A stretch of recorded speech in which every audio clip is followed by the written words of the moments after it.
Hello, everybody. Welcome back to the Erasmus Expeditions.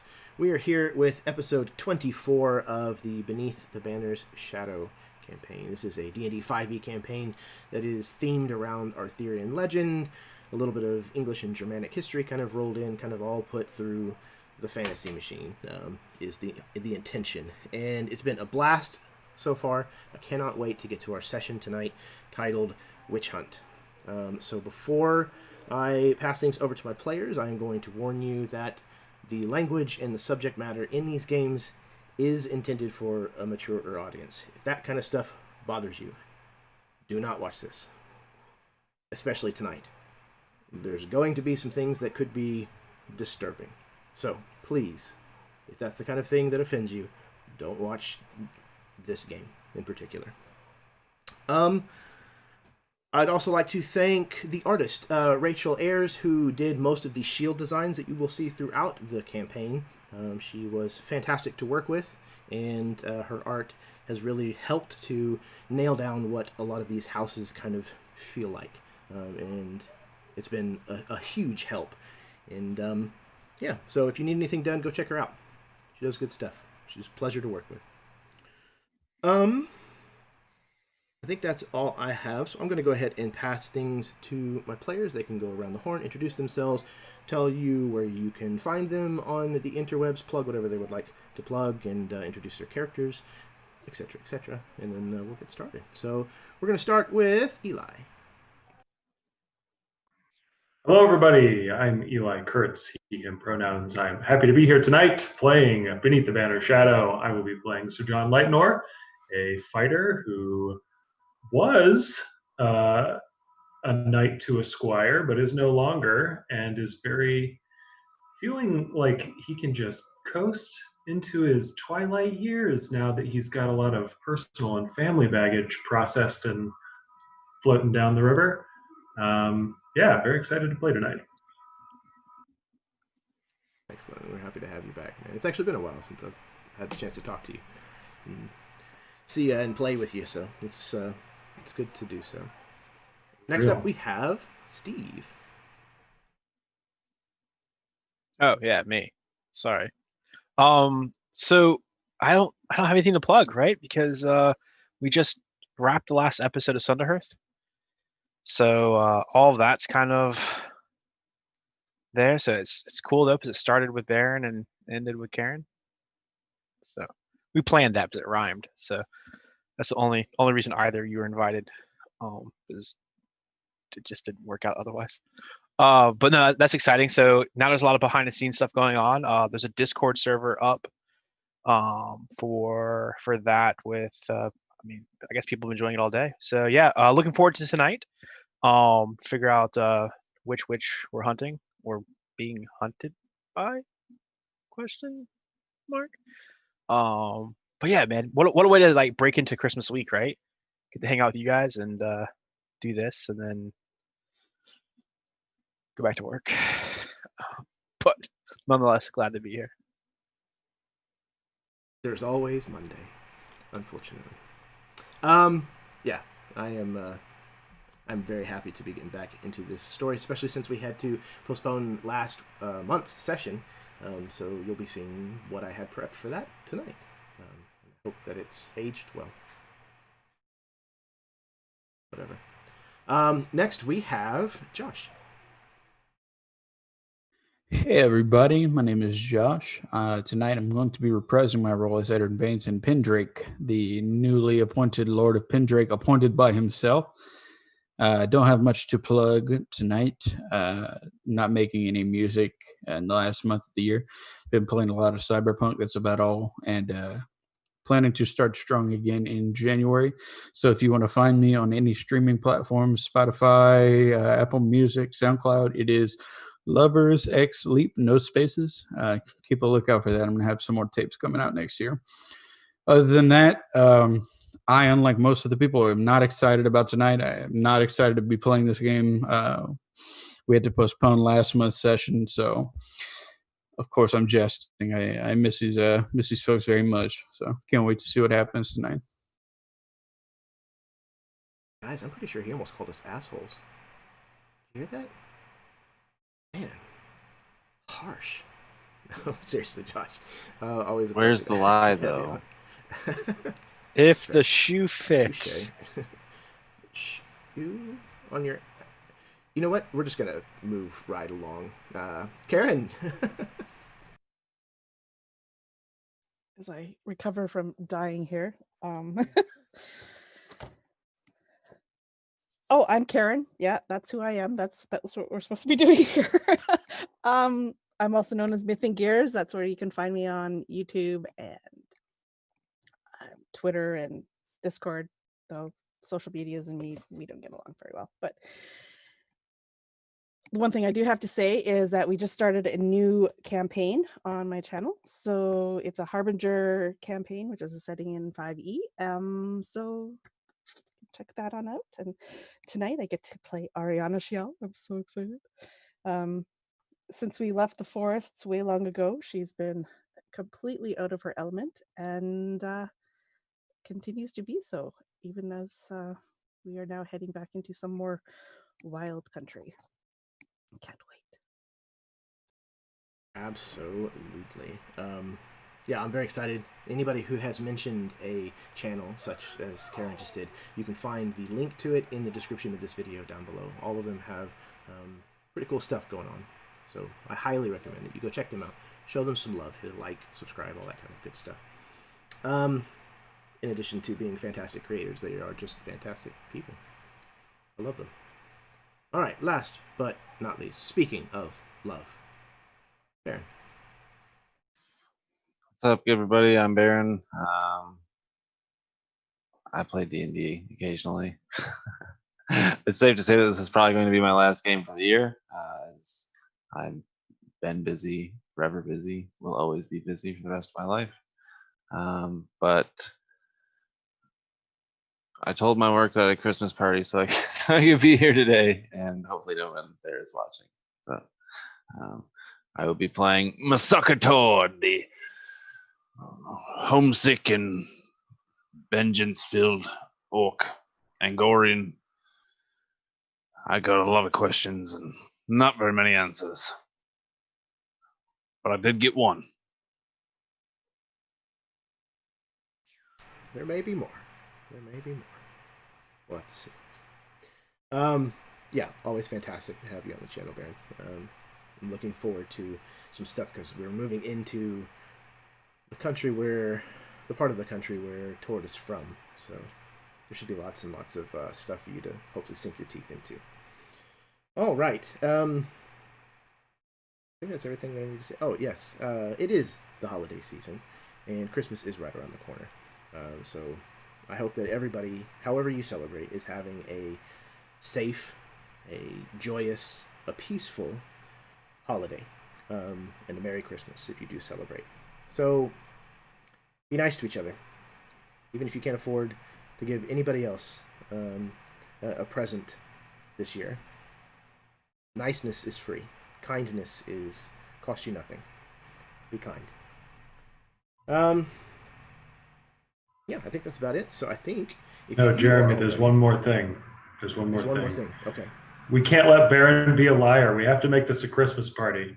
Deck the halls with boughs of holly. Ba la la la la la la la. 'Tis the season to be jolly. Ba la la la la la. And then the old man in the tavern takes off his cloak and he has a big white beard and a red hat. Ho, ho, ho, ho, ho. Come here, Baron. Tell me what Santa you want in a for game. Christmas. Eli played in that game, actually. You humans It's and true, your I did. such weird traditions. I don't understand it. We have sayings that St. Nicholas was Angorian, where I'm from. Yes, look, I'm green. No wonder Oh. he comes into people's homes And fight spreads joy, you heartless Ew. heathen. So I think it's safe to say that you guys are ready. It sounds like you're ready to me. All right, Yes, Mentally excellent. can we start yet? Okay, there's the... Oh, yeah. All right. Yokels. Anger is said to be like holding onto a hot coal. The longer you carry it, the more damage it does to you. But grief is a many-headed beast, and anger is but one of its gaping maws, threatening to swallow us whole. When anguish takes hold, it is natural to search for something else, anything else, to rid ourselves of the pain it causes. It is in this very moment that anguish can too easily become wrath.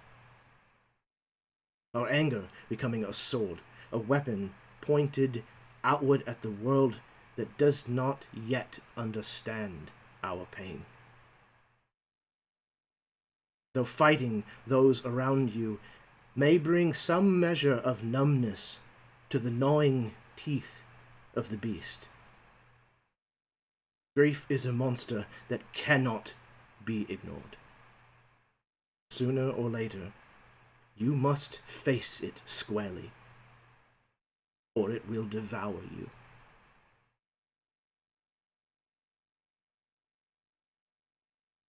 As you leave the smoldering carnage of Barnet behind you,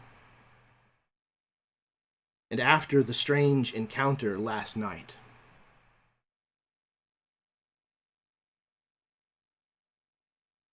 you press onward. I imagine there's a small amount of silence that has kind of settled on you, at least for the moment. Burnt wood and thatch still remains strong of a presence in your nostrils. However, it's laced with the stench of burnt flesh, something that just doesn't seem to go away. It lingers on everything you touch, it seems. On the road between Barnet and Wallenbrand, the next city where you're headed, where you have also learned that this priest has now taken residence. What is the mood? What are you thinking in this moment? What is being said as you travel?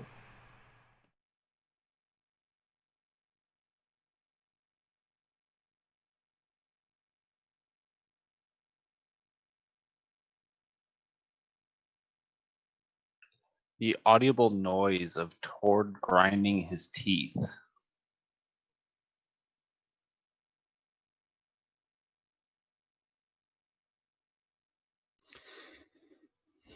Eddard rides beside Tord. Not much being said between him and Tord, at least. And I'm assuming probably not between the entirety of the party. We're kind of just mentally preparing ourselves to walk into what could possibly be worse than what we just walked through.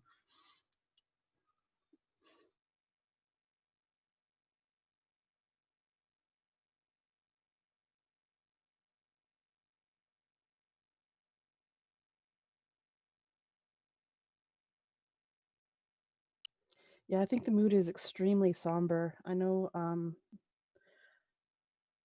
Ari is kind of stuck in her own head thinking about what just happened and remembering back to where we began in Warrington and what happened there as well, and just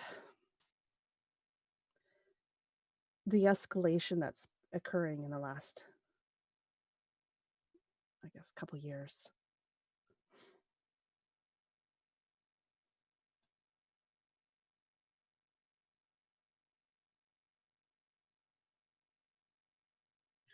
So John is focused largely on the moment and the immediate surroundings. I don't think it's like jerky or panicked or even particularly emotional, but he's very regularly looking around, doing some scanning to make sure that there's nothing staging an ambush for them anywhere. The previous village that we passed is really sticking with Sir John as he continues along.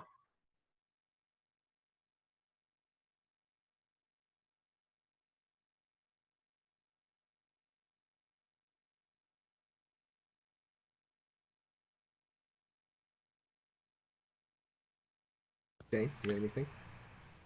No, I think Dane is like, I think every time someone comes near him, like his mouth opens in that sort of fish-like, he's gonna say something. There are questions, like this is a second priest we've ran into or will run into, and they're doing these terrible things. And then the knight that Dane had squired for before Sir John, and the lord that Eddard replaced, like all of these people who are supposed to protect and help people, and like they're the worst of everything we've encountered, right? Like everything that I think he's come accustomed to, like there always being an ulterior motive, or the grass really isn't greener on the other side. But just all of these people who should be helping, should be protecting, aren't, and are helping the darkness that Dane feels growing. And he wants to ask these people in his group that are older than him, that he looks up to, but he realizes they don't have answers either. And that, asking Ari about it brings up memories of Warrington. Asking Tord about it brings up memories of his wife. Asking Sir John brings up memories of his father. Like, all this darkness is tied so close to all of us. And like, I think that's probably like this little rain cloud hanging over Dane, because his fear now is that, did he fail as someone who's supposed to protect because his sister's missing? And does that mean she becomes his bad memory? And memory implies that she's not around anymore. And so he wants to ask, and he wants someone to reassure him. But when you look in the faces of these other riders, I imagine there's zero reassurance.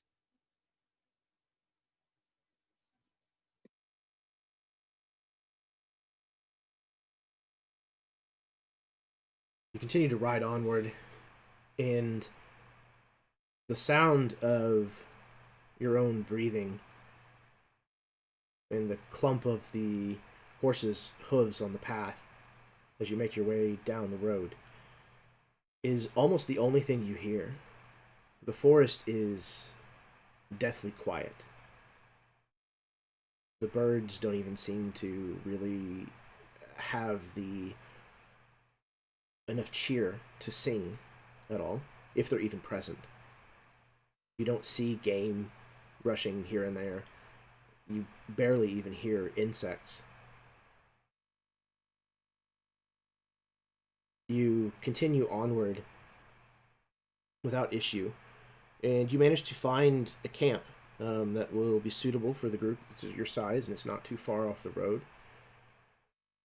So you are able to pull off and bed down, set up, get situated, and later on that evening, all of you are finishing your evening meal, maybe just getting a little bit of last warmth from the fire before turning into your bedrolls or your tents for the evening. And there's this flapping of wings all of a sudden. And out of the pitch black of the forest surrounding you, a large owl swoops inward.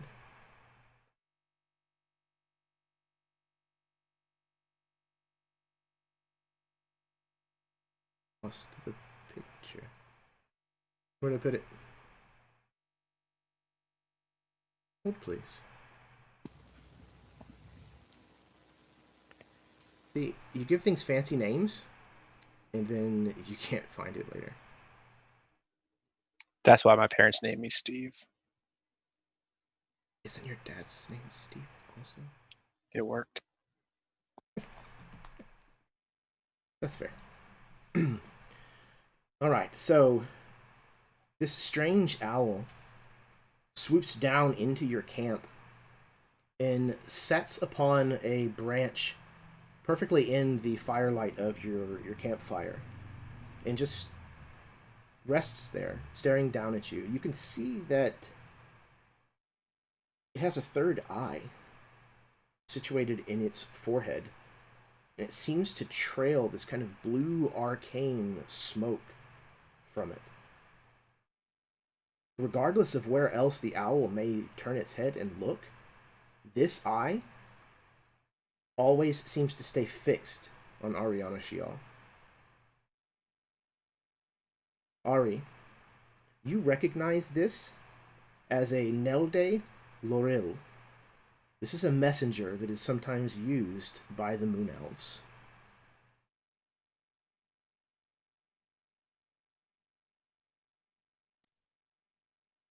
Finally, like seeing it and realizing what it is, Ari would approach.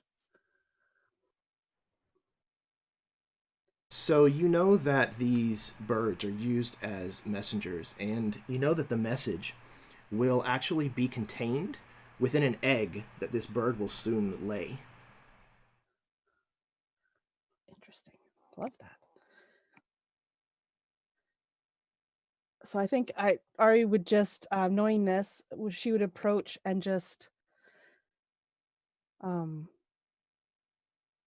patiently wait. She would sit down on the ground, kind of beneath it, where she can look at it and just watch it, and just wait for the inevitable package. The rest of you, as Ari is doing this, is basically kind of just sitting down and seems to be just waiting, staring at this bird, this very bizarre bird. Are the rest of you saying or doing anything? If Eddard has, excuse me, I'm sure that from the third eye, he could probably glean that this creature is magical of some sort.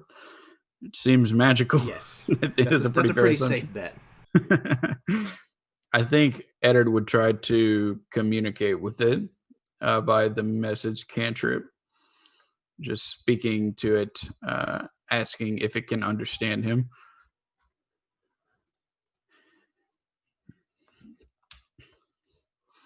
This is just a message cantrip? Yes. Let's see. Point your finger towards a creature within range and whisper a message to the target, and only the target hears the message and you can reply in a whisper. Okay, I interesting. don't see that. I don't think it has anything to do with like humanoid or anything like that. It's just no, it doesn't sound like it.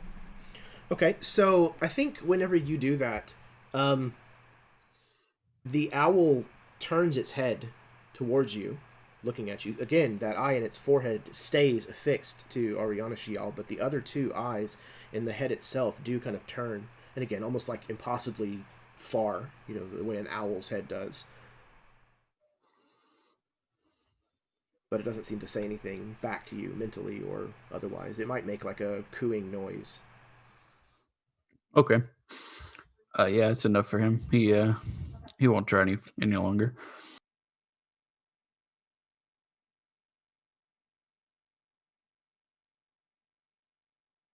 Is anybody saying anything to Ari? Or are they just kind of letting her do her thing? I guess I'll be the one to say it. What's with the bird? I think Ari just kind of gives him a little look. You have a bird. Why can't I? Right. Well, everyone questioned my bird. No, I feel it's only fair, really. I'm waiting for an answer. Can't you see? I mean, it's obvious. Oh, wait. No, probably not for you. Yes. See, he's coming here to give me a message, and I'm going to wait for the message. Why doesn't he just tell you the message?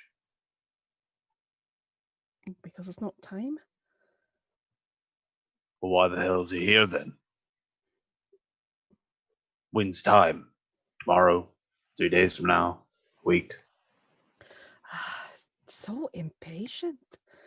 The time will be here when the time is here. You know, you say I'm impatient, but my lifespan's like 6 times less than yours.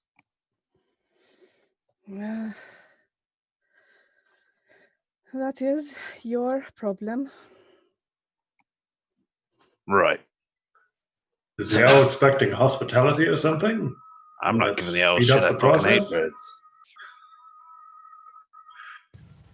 birds. Does it talk? Well, I tried to talk to it, and it didn't say anything to me. Well, the message isn't for you, right? Fair enough. But does it is it just gonna like speak to you in Elvish, Ari? Well, that's not how it works. You're leaving me. We call it. Oh, never mind what we call it. It's an egg, for all intents and purposes, and inside is the message. And you're surprised that Tor didn't understand that? Well, he's got a bird. Your shit's letters. Mine's a cat bird, and your shit's letters. It's not the same thing. We are not the same. We are not the same. Yours speaks in riddles. Yours takes forever.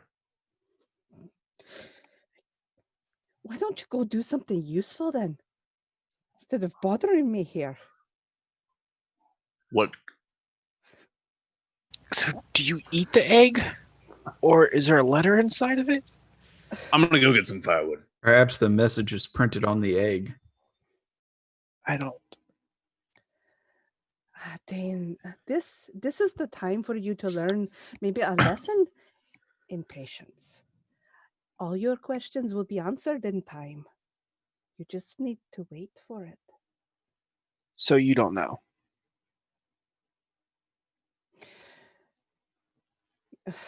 You're right, I don't know. That's fair. Ari, please give me an animal handling check, and you can have advantage on this.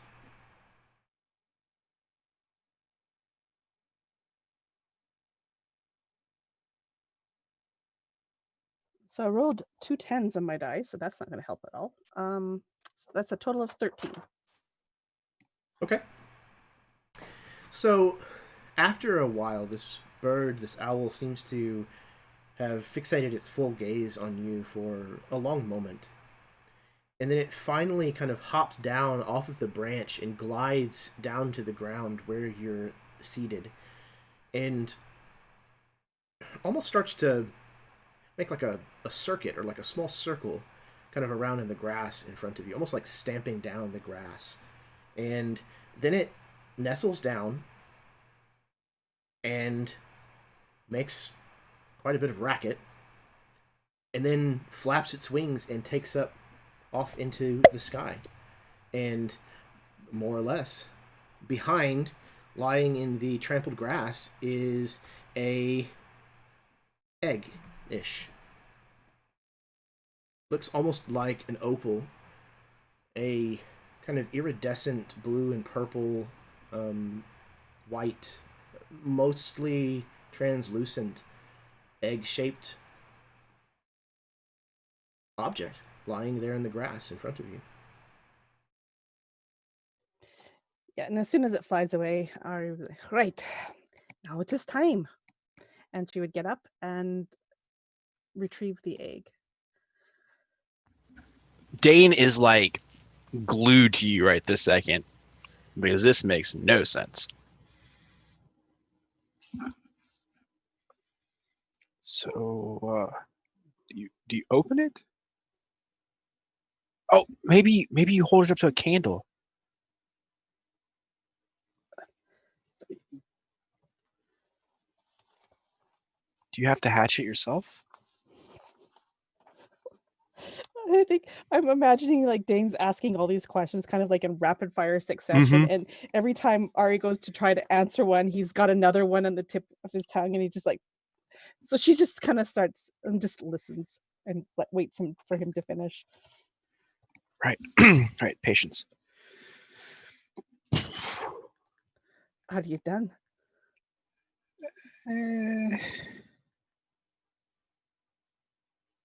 All right then. Nari would look at this egg. And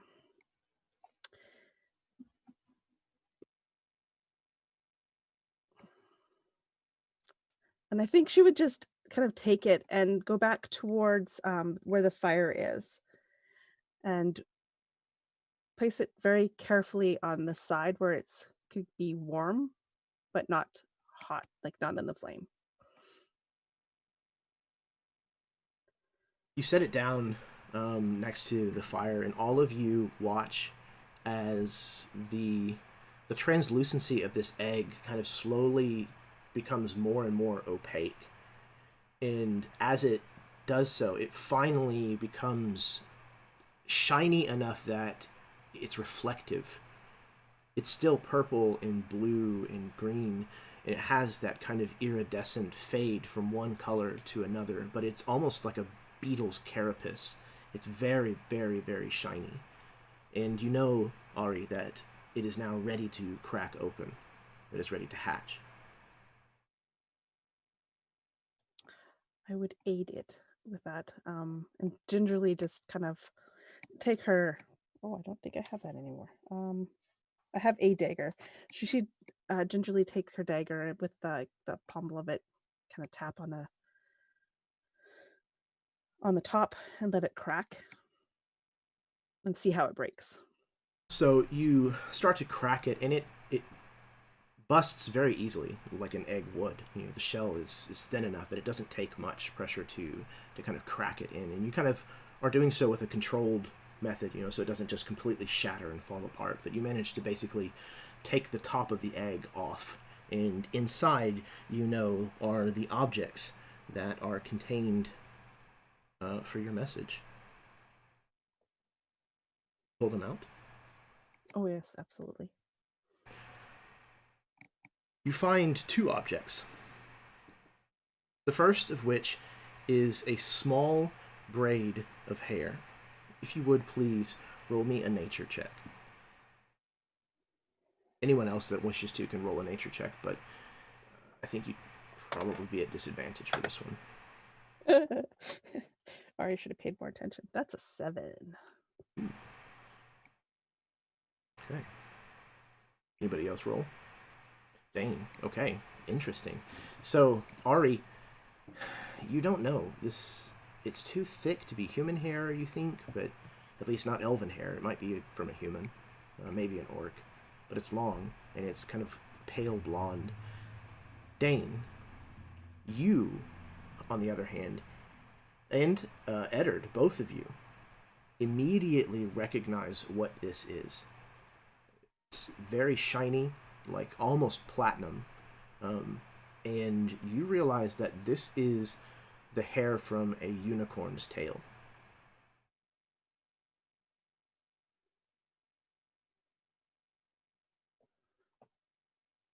Yeah, I think Ari, not knowing what it is, she kind of is looking at it really curious like, and then goes to just set it down on the ground while her attention goes towards the second item. I'm not sure if... I think Dane catches his breath a little bit, but now he's super intrigued as to what else is in the egg, so he's practicing patience and isn't going to interrupt you yet. Upon realizing the unicorn hair, is there anything that Eddard knows about unicorn hair as a reagent for like magic? Roll me an investigation roll. Okay. Let's see here. And oh, nope. Definitely not. You grew up in a library, so you can have advantage on this. Oh, okay. Thank the heavens. Ooh. It's a spicy 24. Oh, wow. Excellent. I rolled a 2 before. Fantastic. Okay, so you actually remember a very rare mention of a particular spell, and it was a story that the wizard who had written it down kind of used as an accompaniment to the spell. And he described a group of very elite, very secretive elven warriors known as the Sisterhood of the Shield in the common tongue. And they were all female, and they all ride unicorns instead of actual horses. And they're like a cavalry unit of sorts. But this wizard goes into this very detailed description of this group and the way that they used the unicorn in these various magics that they employed. And yeah.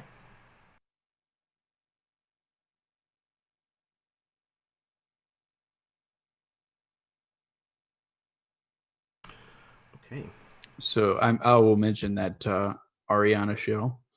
Just something about the Sisterhood of the Shield. Does that ring any bells? I think as soon as you said that, Ari's face goes even paler than it already is. And she looks almost horrified at the hair that she just placed kind of nonchalantly down, and she grabs it back up into her hand. And she's like almost trembling now.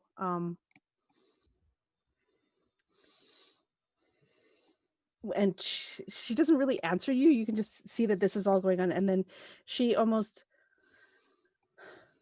she goes for that second object, and it's almost, instead of like how she was being gentle before, it's almost with an impatience now of her own to find out what the rest of this message is telling her.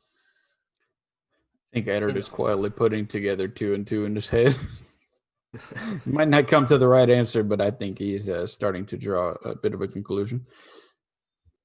And Ari, in addition, you know that with this new information, you don't know how it was that it has slipped your mind, but when Eddard has given you this jolt, you suddenly are reminded that unicorn hair oftentimes is given to the family members of someone who has been elevated into the ranks of the Haririyar Korlani, this esteemed unit, this cavalry of female warriors that is not just a part of the sisterhood. They are the goal for members of the sisterhood. When you touched this unicorn hair, you felt a swell of pride, an emotional connection that you might not have felt in some time, almost as if you were feeling the emotion yourself, but just different enough to let you know that that's not the case. But you've moved back to the egg, and you find the other object. For the rest of you, it appears completely innocuous, benign. It's a twig that is broken whenever she pulls it from the egg. But Ari, you know that this is a branch from the Kirodel home tree. This is a mark that you know to mean that you have been disbanded by the Seldane Shialavan.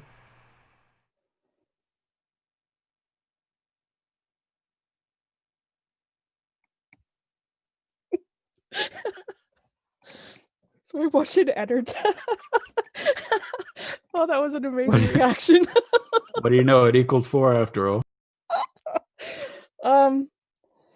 So it's almost like Edward and Dana, as you're watching this, like she grabs back that hair and she's like, it's all pale and she's shaking, and then she feels something, and it's almost like the tension in her shoulders kind of relaxes for a little bit. And you can see kind of like some almost comfort come back into her body, and then because she was slightly distracted with that, she pulls out the twig, and it's almost immediate, the reaction.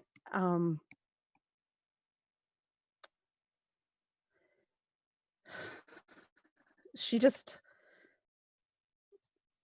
I think, drops everything. It's almost like as if it was like a burning brand in her hand, and she takes the unicorn hair, and without really a word to either of you, though you can see shock and despair is in her eyes, and she's fighting hard not to be emotional at this point, but she just kind of disappears into the nearest, I don't know, bushy area that's around at this point. Eddard chases, or gives chase. Probably not very well, but he will follow you. Yeah, and she runs for a while. It's almost like she's not even seeing where she's going, which is kind of odd. I mean, she's usually pretty good going through the bushes, but this one's like she's not even dodging anything. It's like the trees are scraping one side and the other side. And you don't know how long she's going to run for quite some time, and eventually she just collapses on the ground. And then this is the point you can see she's just, her shoulders are shaking. There's no sound though. Yeah, he would continue to run as long as his feet would carry him. So if that would be within the realm of before you collapse, you tell me, because you're pretty athletic and he's not much. I'm almost imagining that you lose track of her, but it's not like you can't find her because she's left such an obvious trail of where she's going. You're saying that's like a 20-25 minute period where he's just trying to catch up? I would say probably more like 5 to 10 minutes. Okay, fair enough. So yeah, he breaks onto the scene and sees Ariana Shell collapse on the ground, and he just comes out of the brush. Ari, Jesus, Ari, who's Jesus? Anyway, now he walks up to Ari and he kind of crouches next to you. He says, "You don't need to say anything. I drew my own assumptions, but I think you know that this isn't just your problem anymore, especially after the conversation we had the other day."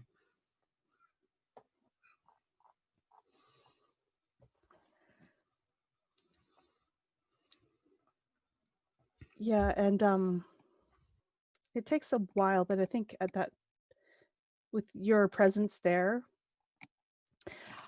Ari eventually like looks up to you, and you can just see that her face at this point is just misery is not the word I'm going to use, but it's definitely like she is distraught. Is she crying? Yeah. It's probably the first time I've ever seen her cry. So yeah, he knows it's pretty serious. All over the quill, a quill. No, it's not that. It's I failed. I didn't do it. Ari, had I knew it meant this much to you and your people, I would have given it to you.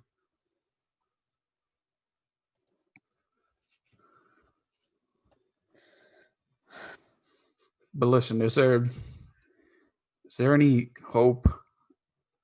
There's another quill out there. Reagan's on it now. I will. No. Reagan is on it. You told her about it. Yeah, You can't have told her about it. And she's like grabbing you roughly at this point. If you love her at all, you better tell her to stop. I get the feeling this goes beyond just the singular quill. I cannot say more, but yes, she is in grave danger if you've sent her after it. She must forget about it. Forget she's ever seen anything like these. You too. He lets out a soft breath. She's a very capable wizard, you know. That might be rightly so, but even capable wizards can have accidents.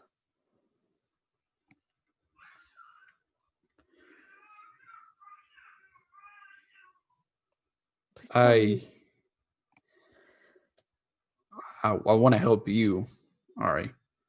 She may not know the quill is coming back to. She may think the quill is coming back to me for me, but it's not for me. It's for you.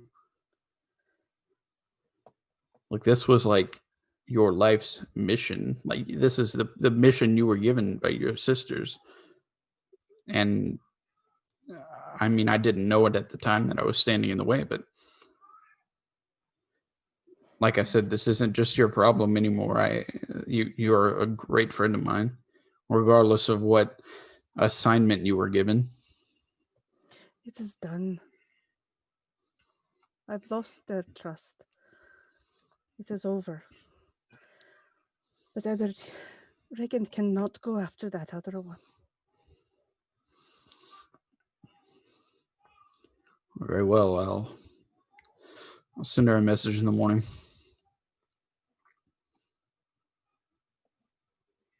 And what for you? What now?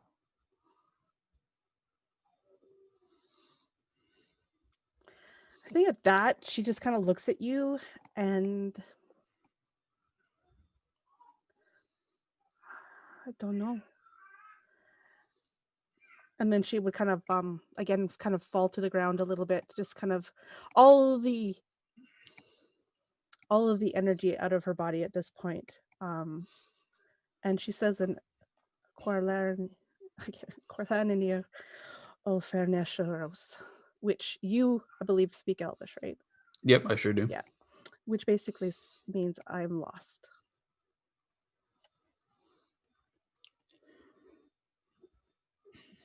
Yeah, at that point, Edward lets out another sigh. And if you were to look to him, he would have like a singular tear roll down his eye. And he kind of just gets up from his squat and leaves you to it. He knows that there's not much you can say at this moment that'll make anything better. So he just wanted to try, but he heads back for camp.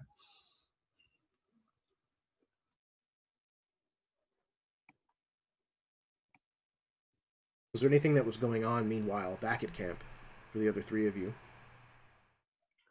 Tord returns with firewood. Oh, good. It's a chilly night. They were running. I seen him run past me. He didn't really say anything. Seemed like Ari was crying and don't want to get involved in that. I didn't think it was an urgent or special message because it took so long to be delivered, but perhaps I was wrong. There are definitely much more effective ways of delivering a message. In my opinion. The egg had unicorn hair in it. Wait, what? Oh, hold on. Unicorn hair? Hold on. You guys already seen the egg thing happen? Oh, yeah, I guess it happened while you were gone. I left a while ago. Yeah. There was hair in it? There was a hair in the egg? No, not a hair. Like someone trimmed off part of a unicorn tail. Isn't that illegal? No, is it? Sir John? Not in the realm. Hmm. Well, of course, you must be certain levels of nobility in order to hunt anything. And a It stick. stands to reason that perhaps, I don't know, only the king or someone else could hunt. Well, you know a they have unicorn, horns, but- right? Like they can run into you, Well, I didn't say I want to hunt one. In fact, I don't. tear your ass No. right out. Just to make it clear. We're putting it out in the ether. But also a stick of some sort. Ah, yes, a twig from the egg as well. Quite strange. Interesting. Yeah, But we it don't had we some don't sort we of- don't do anything like that where we're going. We're way more Advanced? normal. Can't wait to find out what normal means for you. Do you guys even have unicorns where you're from, Tord? I seen a goat with one horn once. Dane, do you have them where you're from? I've never Hey, seen one. Dane, I've read we were- about them. I've read about them in books. We were just there. Books. What? Where you're from? Where you're from? Right.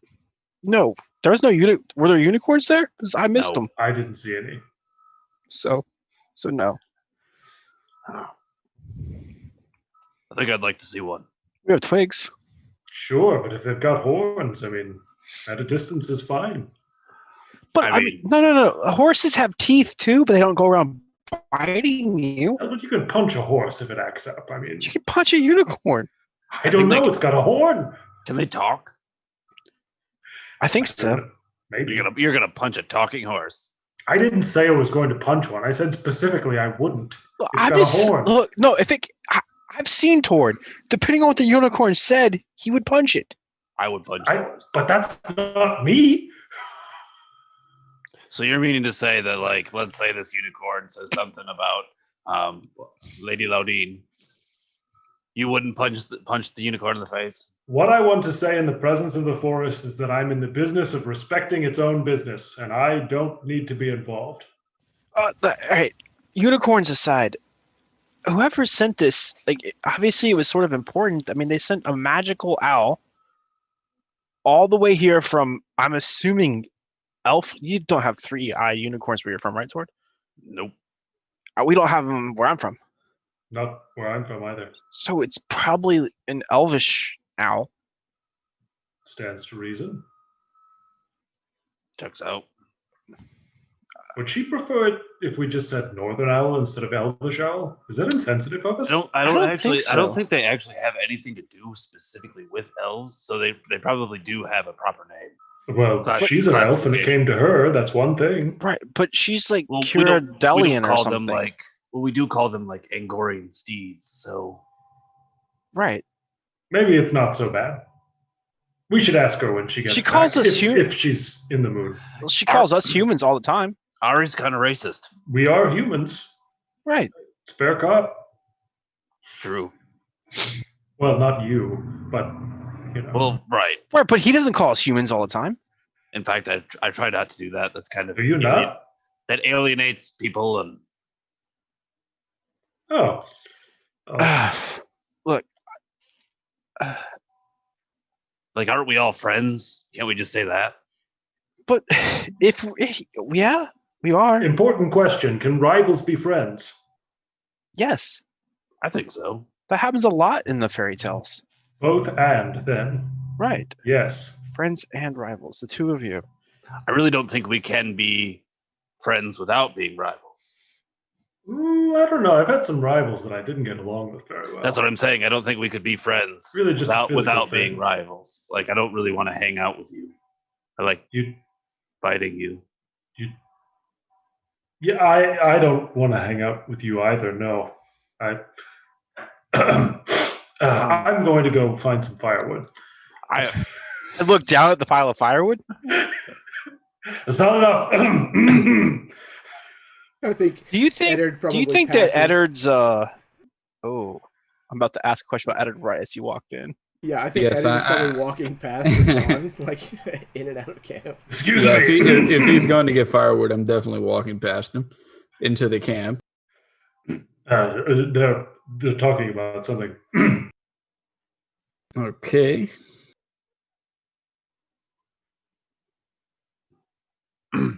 Yeah, So it's they- like a rustling in the brush, and Tor thinks it might be a unicorn, and he turns, and it's just Eddard. I'm just poking. If I see it's Eddard, I just start poking the fire with a stick. Like, What was that all about? The look on Eddard's face is like just dour. He's just got kind of like a half frown. He just looks at you. Don't think I'm the best person to be telling that kind of information. It's I think Ari should tell you if it is to be told. What I can tell you is that's a message from the Curadellians. well, that much we figured out.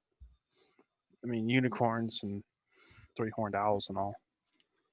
Yes, Got- definitely. It was an eye. Yeah, definitely. Sorry, the corns had me confused. No, it's okay. The content of the message is intentionally vague, I suppose, for people who are not elves. But Ari and I had a chat a couple of days ago, and I kind of did the math. It's not good. But Is it- just give her some time? Is it vague or is it symbolic? Depends who you ask. For an elf, I believe it would be symbolic. For anyone else, probably pretty vague. Well, when you can live for as long as they do, they have time to think about shit. Yes, that- I'm sure it gets boring writing letters back and forth. And Yeah, why on earth would you want to say exactly what you need to say when you need to say it? they have the time to figure it out. Anywho, I need to go write. I'll be in my tent if anyone needs me.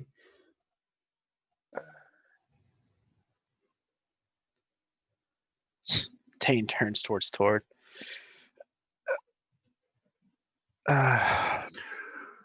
Maybe her pet unicorn died. Do they do that? Do they have pet unicorns? Is that a thing? I mean, I've never seen one. I don't all know. right, look. The stick is intentionally broken, right? Like, if you can get a stick inside of an egg, inside of a magic owl, and fly it all this way, it wouldn't be broken unless you meant for it to be broken. I think I'm missing the symbology of the tree. Doesn't she live in a tree? And that's not racist. Legitimately, I'm asking. Don't her type of elf live in trees? I really don't know. How have we traveled so long with her and don't even know she lives in a tree? She does sleep in trees a lot. And I sleep in a bed a lot, but I don't live in one. You would. I wouldn't. I would. You would.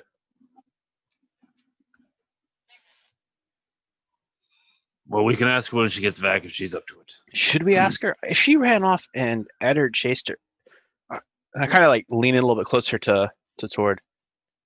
Do you think that Eddard's wizard girlfriend knows about like his connection to Ari? Is what? Tord. Yeah. Every time Ari's upset, Eddard goes and takes care of her. Every time I'm upset, Eddard comes and takes care of me. I look at you very awkward for a second. But you guys don't run off in the woods together. We have. I think you're blinded by. Oh.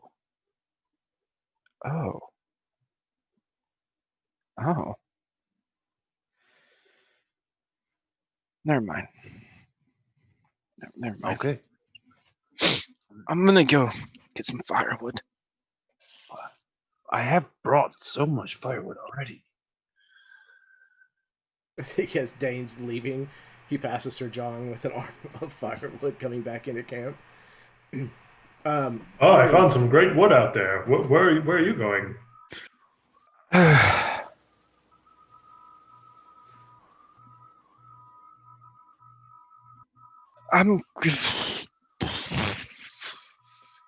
Oh, say no more, firewood. I understand. Right. Yes. See you later. Ari, do you return to the campsite at all? Dane's actually going looking for Ari, by the way. Ah, okay. All right. So, Dane, having left camp under the guise of triple deckering the firewood, eventually, I'm assuming, Ari, that he finds you. Yeah, because R's not going back to camp anytime soon.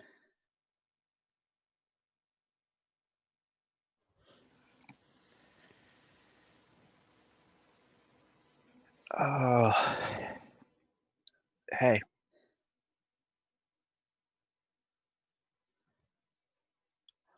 Hi.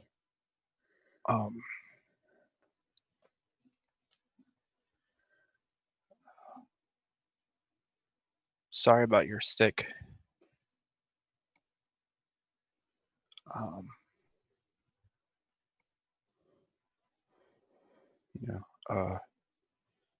You didn't come back, and everyone else was gone, so we were talking about it, but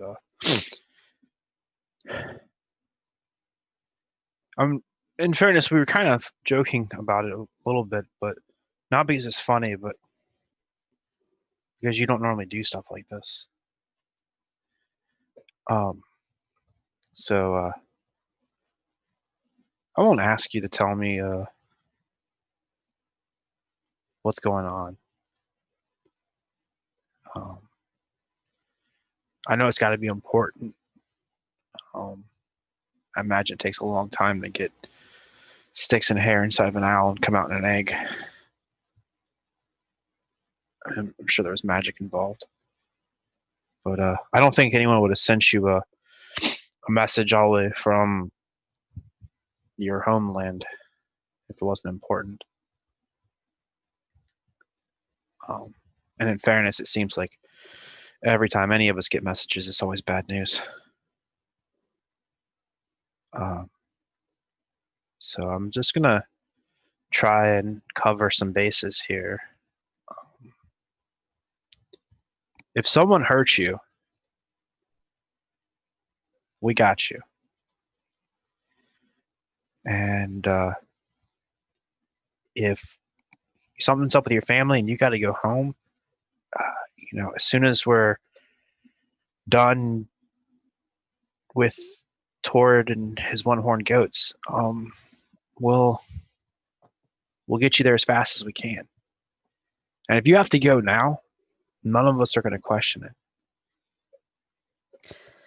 Dane, stop right there. I'm not going anywhere.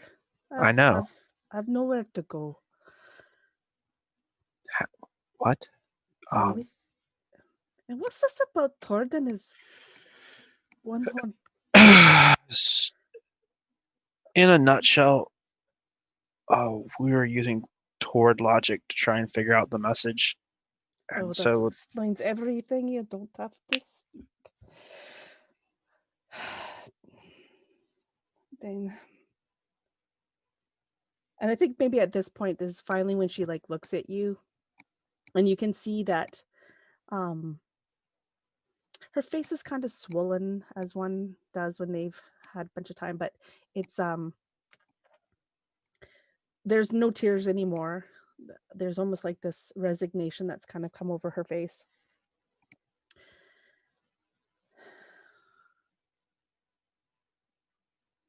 Then you and Eddard and Sir John and even Tord, you're my family now, and I'm not going anywhere. I didn't figure you would. I mean, sure, you're prone to your running off, but you don't really run away. But as far as not having anywhere to go, you can always just come back to camp. I know what that's like. I notice like feeling like you can't go home.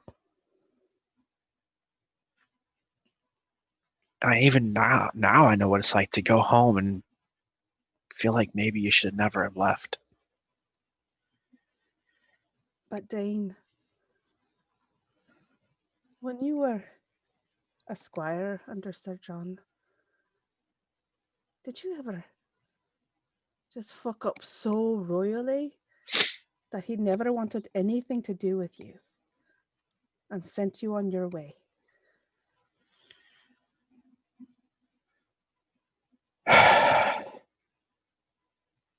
Not in so many words. Aye. See, there's the difference. I have. And now I'm paying the price. So what? You can't go back to Corrode? That's fine. We'll probably all die doing this anyway. Oh, that's a lovely thought. Oh, so much joy in one tiny little package. She's looking at you. And if we don't die, we'll probably get turned into a ghost or some other creepy haunting thing and be sent after the next group of adventurers. So what I'm trying to say is that worse things can happen. And who are you to let someone tell you you can or can't do something? Just kick him in the face. I don't think that would be appreciated. No, generally speaking, when you kick someone in the face, it's not appreciated. But it means that that's your last resort. People like to say that, violence isn't the answer. It's not, but it's an answer, one that we use a lot, but it's an answer.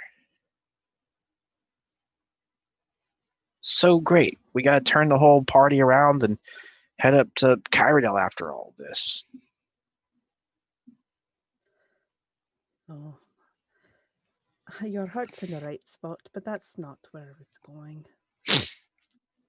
Why not? If it means that much to you, then it means that much to all of us. Even Tord. I appreciate that, but some things just cannot be fixed by a journey.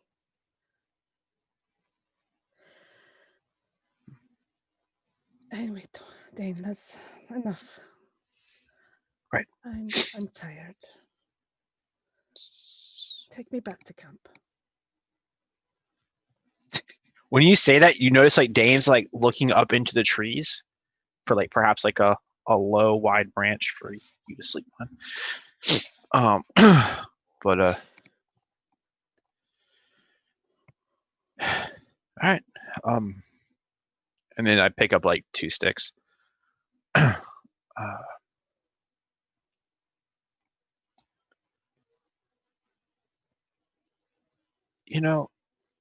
I know we're just dumb humans. And Tord.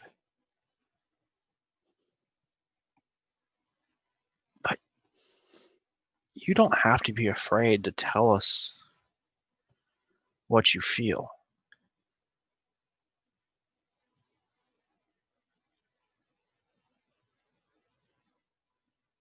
Right, I get it. Right now you feel tired. Got you. Let's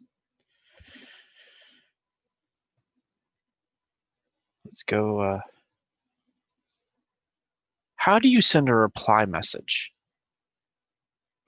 I think that's where we see the scene transition up to the full blood moon dominating the sky, turning all the land beneath it and everything else kind of a reddish hue.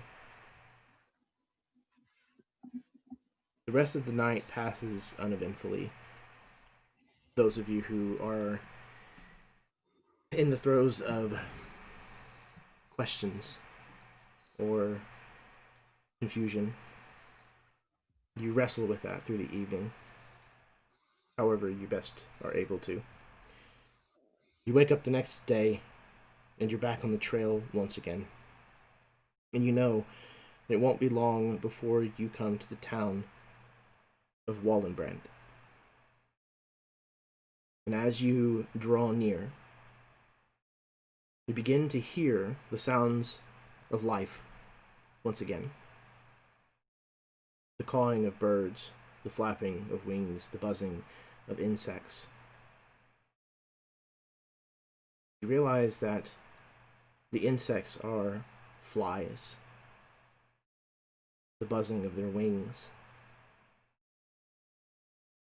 You see the birds that are flapping overhead are crows.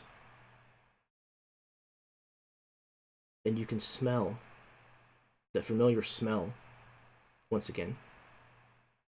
The smell of burning flesh. And that is where we are going to take our break. So, 5 to 10 minutes. Smoke them if you got them, refill your drink, go to the bathroom, kiss your spouses, etc., etc. Thank you so much if you are tuning in with us this evening or at some point in the future. It really, honestly, truly is appreciated. And thank you so much so far to my players, who you guys every single time. You leave me in stitches, and you also know when to punch. So I appreciate and love every one of you. So sit tight. 5 to 10 minutes. We will be right back for the second half of tonight's episode.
everyone. Welcome back. We are here with part 2, second half, whatever you want to call it, session 24 of Beneath the Banner Shadow Witch Hunt.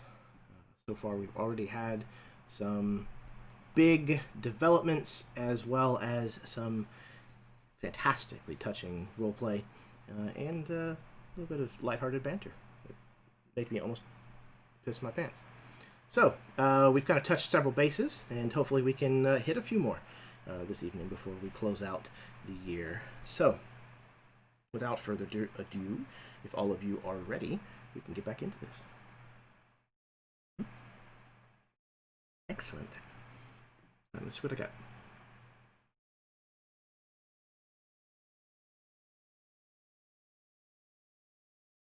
Over the next day, the night seems to just go on, linger, like the smell of seared flesh that clings to your nose. It just doesn't seem to go away. This red moon casting its eerie, ill-fated light over the entire landscape as you travel and near, finally, the town of Wallenbrand. Clouds, you can see it's difficult to tell whether they are mist because of this elongated night or smoke or some mixture of the two.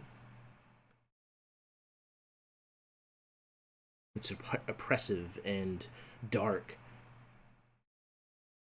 You see the birds swirling overhead as they break the red moonlight.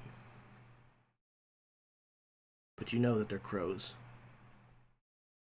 You can see that Wallenbrand has been built on the shore of a lake. A fairly large-sized lake. And there's piers that kind of run throughout the edge of town that meets with the water.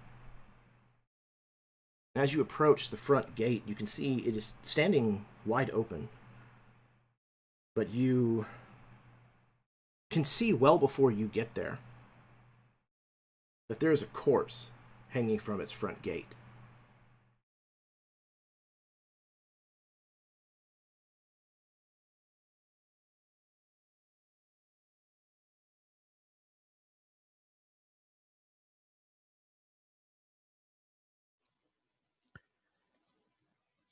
So,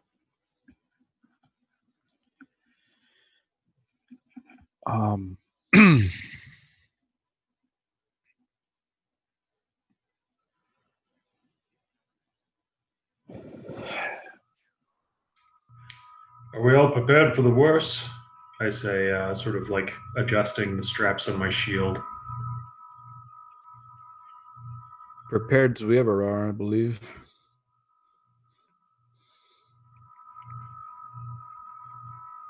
Sir John, what is the nightly code? The nightly code. Yes, the knight is sworn to valor. His heart knows only virtue. His blade defends the helpless. His might upholds the weak. His sword speaks only truth. His word speaks only truth. His wrath undoes the wicked.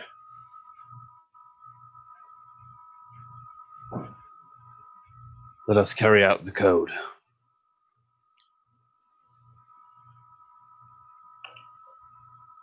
I'm going to spur my horse on.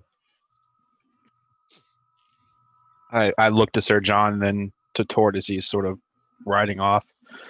I imagine that last line is going to come into play. And I'll ride after Tord.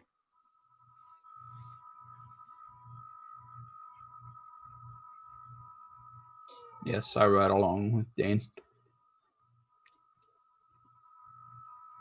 Ari will follow. Right on, getting closer to the gate of Wallenbrand. And when you get close enough to this body, as it kind of twirls lightly in this kind of macabre dance, if you will, at the end of its rope, as the wind blows it this way and that, you can see the first thing that you notice is, I'll take a volunteer, if you would, somebody. Josh, okay. Josh, if you would, tell me how it is that you recognize that this man was a bishop in the Church of the Virtuous Divinity. I think that the first thing that he notices is the shawl that was left purposefully intact with the like the markings of the Virtuous Divinity. And I will say that he is very surprised to see this figure out here.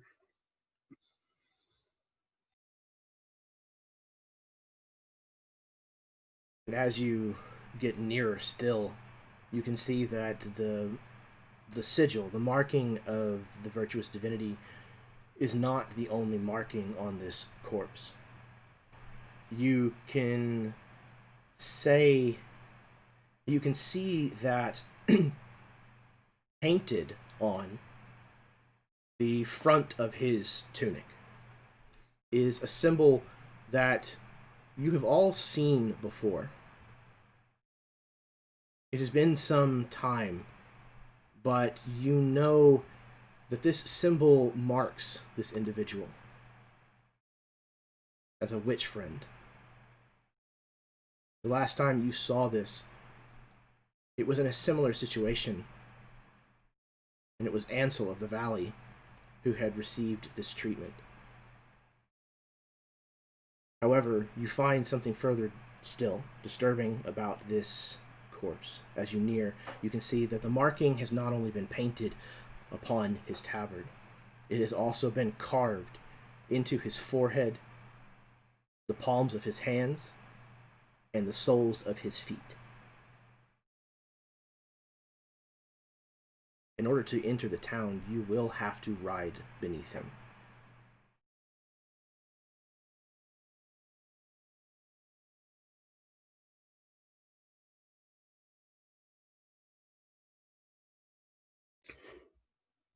Okay, so answer me this.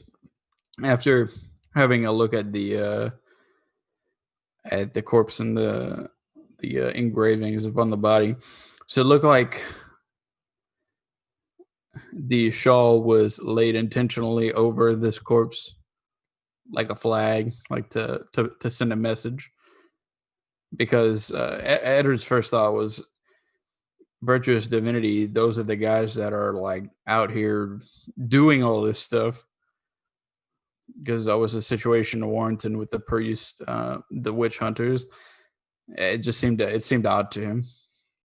It does seem very strange, but the sash, the shawl, does not seem to have necessarily been added to this corpse, even though it's stained with being out in the weather and the kinds of things that happen to you whenever you're hung, and blood from his wrists and his forehead. His clothes at one time were actually fairly nice, and the shawl seems to have been on his shoulders whenever these wounds were inflicted to him and simply left there. But you get the feeling that regardless of the circumstances, that this is absolutely meant to be a message. Okay, that answers my question.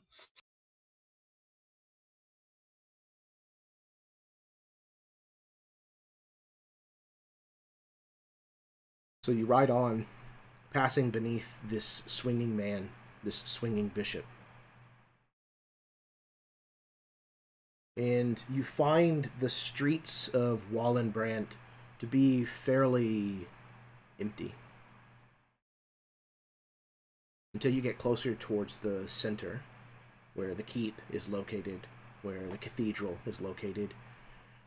And then you hear the din of a gathered crowd, yelling, screaming, chanting.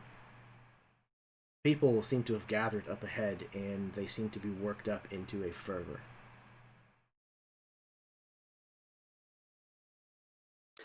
Eddard pulls his cloak hood over his head. Yeah, Ari tries to I think maybe at this point she'll get off her horse and go disappear into some shadows somewhere. I think Eddard will also dismount. He's not going to go and hide. He's just going to kind of lead his horse along.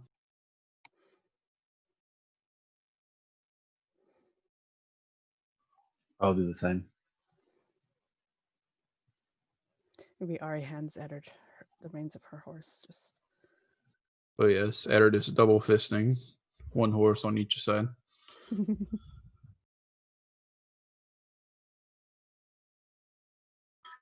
I've got a warhorse, so I'm going for it. I'm staying on.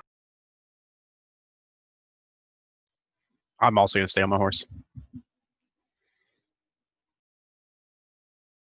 You move up the main thoroughfare of the city, and before long you can see the throng of people gathered ahead of you. Some of you would find this reminiscent of Wallenbrand. Some months ago now, where the town had gathered around for the trials of all of you in one fashion or another. Crowd that chanted for blood, a lack of mercy, vengeance, punishment for what they believe to be the sin of black magic. You arrive to find a front of this group of gathered townsfolk who are screaming and yelling and pumping their fists and farm implements into the air in anger. There is a charnel mound that stands easily as high as Tord, and it is filled with bones and skulls. And beside it, a freshly constructed wooden stake, where there is a young woman tied to this stake. Tears streak her face that is swollen, dirty, beaten. Her hair has been shorn close and rough to her scalp. And she does not look like she has very long. Beside this stake, there is a platform that has been built, and a man strides back and forth across the front of it before he stops and addresses the crowd. He is likewise dressed in the vestments of a bishop of the virtuous divinity. Tord. A chill of heat. No, not a chill of heat. That would be ridiculous. The sensation of heat runs up your face as you recognize an older, but definitely the man who burned Zara alive. This is now, you would presume by his clothing, his title would be the Bishop, Borafoda Holzerst. He waves his hands over the crowd's heads. People of Wallenbrand, please, calm yourselves. And he waits for the crowd to hush And they do, as if he was a conductor in front of an orchestra.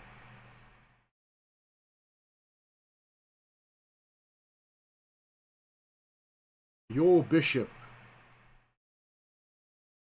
was found to be in league with witches. The crowd starts to boo again. He holds up his hand. The head of the snake has been removed. However, the beast still slithers amongst us. We must root this evil out of our lands. Salvation is close at hand. Here, and he motions to the young woman strung up on the stake. Here is an abomination. A witch. In league with so many others who would bring ruin and death amongst us. But not today. Today, we will have the righteousness of the virtuous divinity to bless us and Wallenbrand in excising this vile rot. Once again, the crowd loses itself at this man's words. And they begin to light the torches that you know very quickly are going to light this pyre. What are all of you doing? Hold that thought, Baron. You're going to make it there. How close are we to this guy? Well, unfortunately, there is a crowd between you and him. The crowd is probably 50 feet or so dense to the platform that he's on. You know, moving through this crowd's going to be tough. You would say we're within 500 feet. Without a doubt, absolutely. All right. So, Eddard is hearing his monologue as we walk forward. Tord, are you dismounted or are you mounted still? I was dismounted. Okay. So, as we walk forward and Eddard sees like a look on Tord's face, he doesn't know what it means, but he sees Tord like gripping the handle of his blade, and he can hear the cracking, and he knows it's not good. So Eddard eyes this guy, and he looks at Tord, and in a swift motion, Eddard pulls back his hood, and he whips his cloak over top of Tord, grabs his tunic, and casts Dimension Door, bringing us directly behind the bishop. Excellent. Okay. So in a flash, in a flurry, the two of you appear out of nowhere behind this bishop on the platform that he stands on in front of the people of Wallenbrand. There is a collective gasp from the crowd, and they fall silent for a beat. The bishop is caught kind of mid-stride through this performance that he's giving. It doesn't seem to quite understand. And a voice from the crowd, you hear from the back, call out, "Black magic! It's black magic!" The bishop turns around to see the two of you standing there. What's the meaning of this? Who are you? The floor is yours, Tord.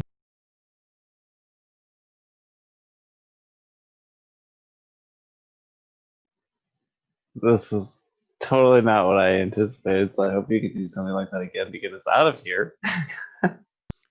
I have one more 4th level spell slot, but I'm gonna attempt to.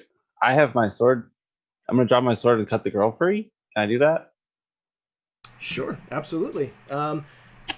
Make me a what's called an attack roll.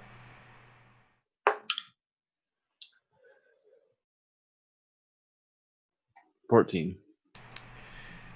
And this is the sword that you're using is the one that you got from the Weeping Knight. Correct. Is that correct? Adelgin. Okay. You slash at the ropes attaching this girl to this wooden post, and the blade cuts between rope and wood as if it were the same material. And as you do so, her bonds fall away and she topples forward. You can easily kind of, throw your shoulder underneath her to be able to help catch her. Your blade in one hand and her kind of drooped over the other shoulder, if you will. She's not seemingly with it enough, conscious enough to be able to move under her own volition. The bishop turns towards you, and with a clear amount of animosity and danger in his voice, he says, "How dare you?"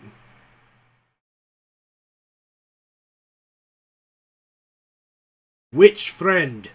He points directly at you. Toward the crowd begins turning to those of you who came with Tord and Eddard, as well as those of you who are on the stage, brandishing their farming implements and their hatred. Everyone, if you would please, roll for initiative. I would love to.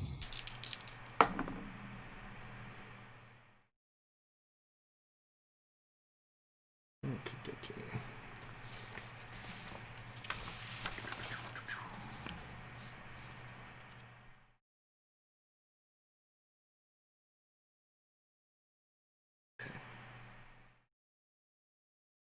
Let's see, what do we have here? 17 from Ari.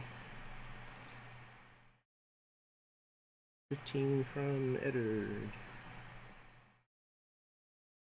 21 from Tord. Look at that. Dirty 20. Somebody's mad. Right? Good when the dice know what's going on and they fall in line. Eli, Sir John. Okay. Cool. Tord, you are first to act.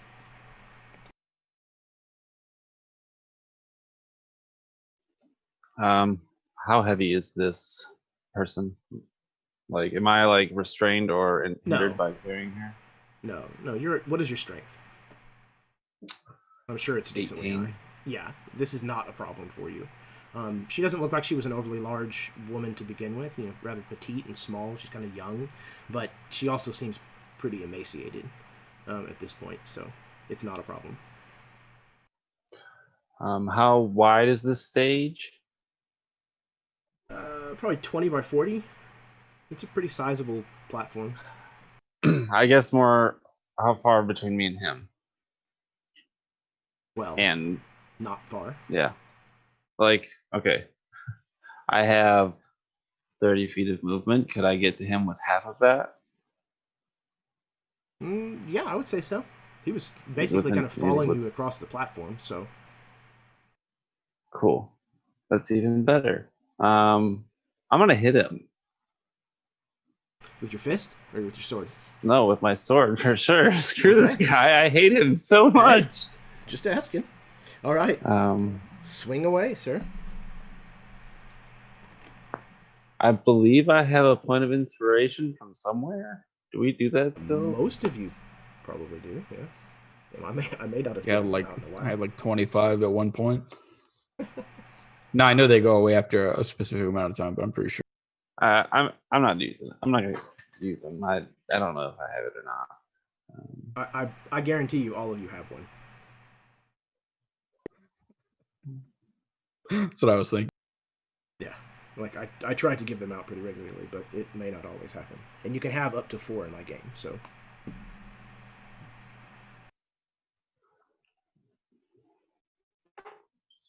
So total of 23 for the first one. Yeah, that'll absolutely hit. He does appear to be wearing a chain shirt, but that cuts straight through it and into him. So. And I'm gonna use a divine smite.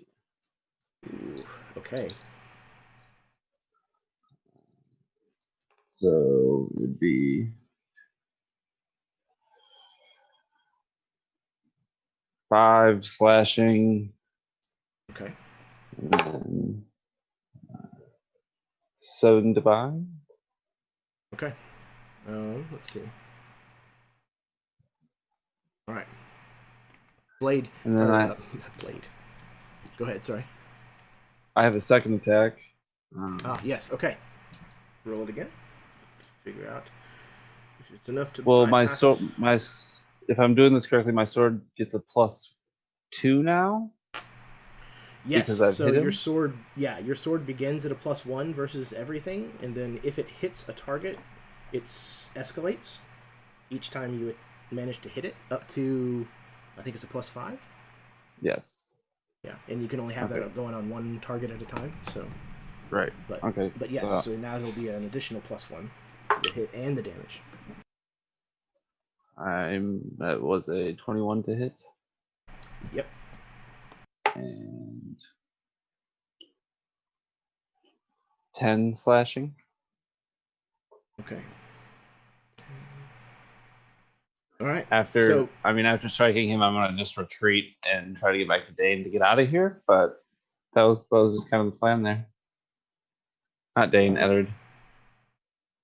So, you strike this individual, and your blade cuts into him and draws blood, but the radiant damage, it doesn't seem to cut as well as it sometimes does.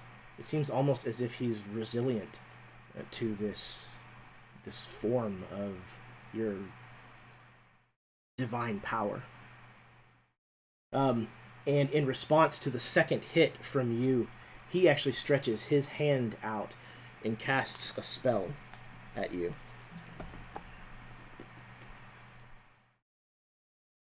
Toward you see this light that is not unlike the light that just kind of accompanied your attack. Where's what I'm looking for?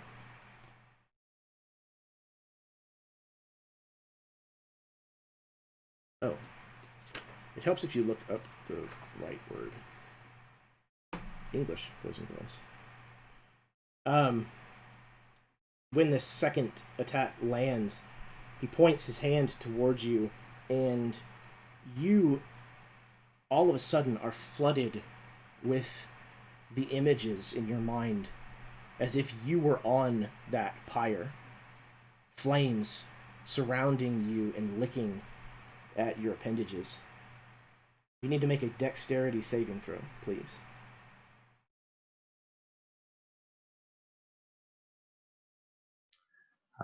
Is this a magic effect? Yes, it is. I have resistance to. Hold on. The resistance to damage from spells. So I guess. Let me just tell you what I got. I got an 11 total.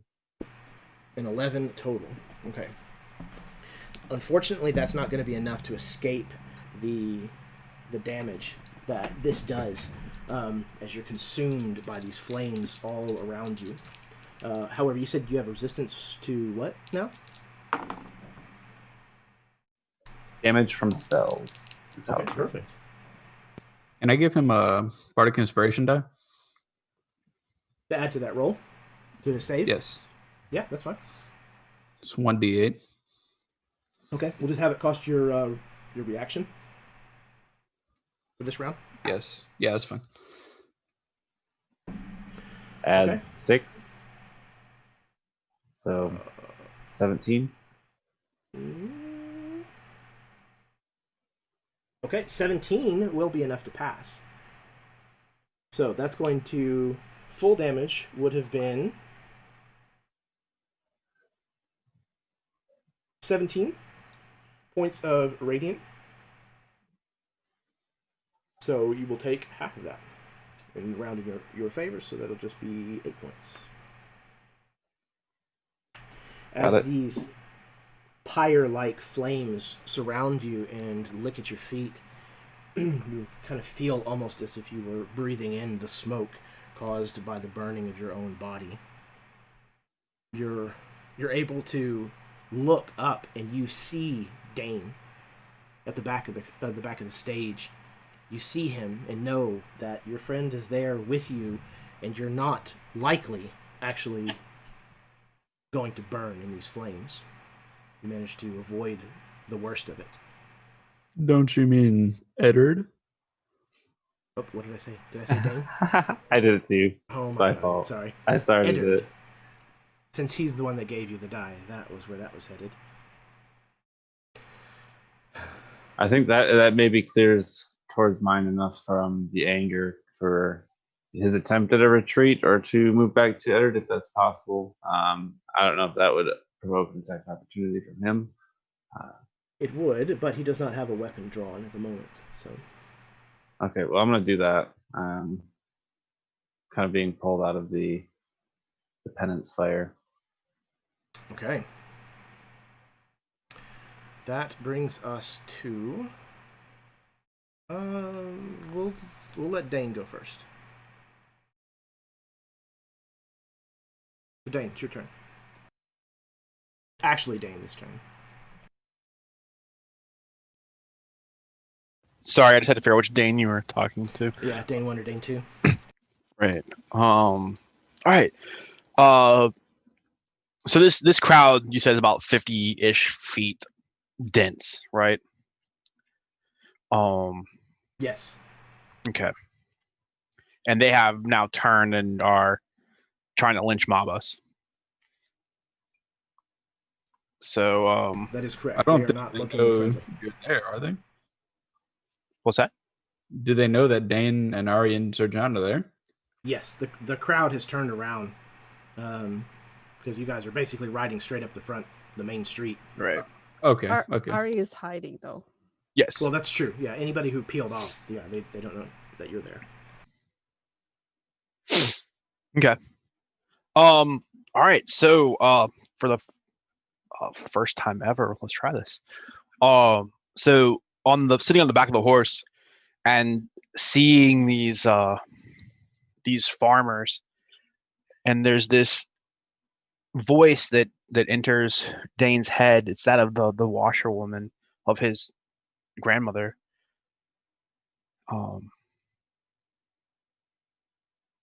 And she says, "There's a difference between misguided and evil."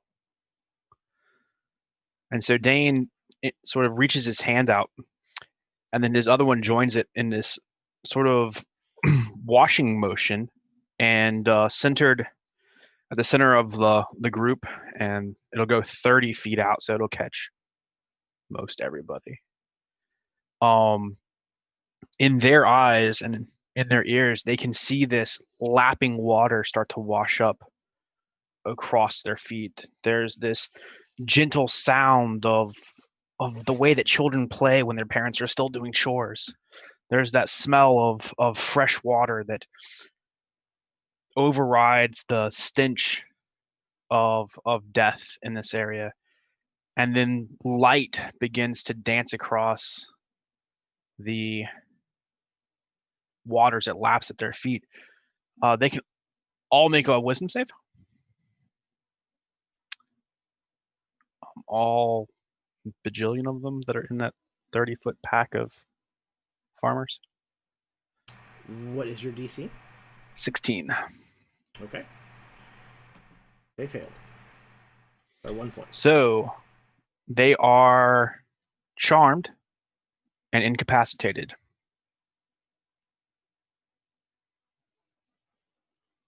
Okay. As they sort of stare at this water and the golden light dancing across it. And You hear a few of them saying things like, "It's for black magic, it's so beautiful." They're like reaching out, trying to like touch the lights and stuff. They are absolutely mesmerized.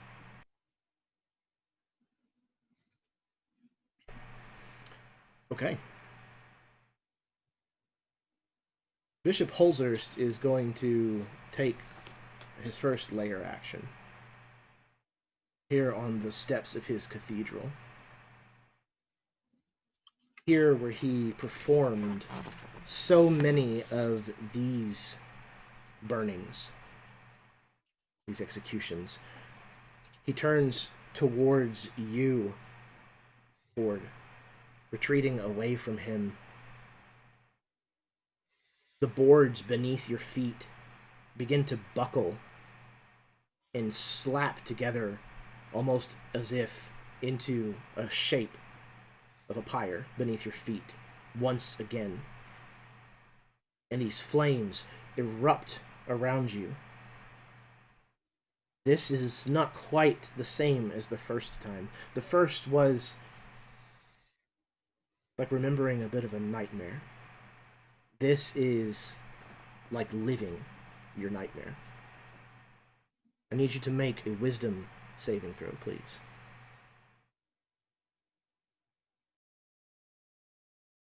The wood slaps together. All of you see this transformation. What'd you get? 7. 7. You and this woman are surrounded by these roaring flames that leap up all around you. You are now restrained as you become bound atop this pyre as if to a stake and cannot move.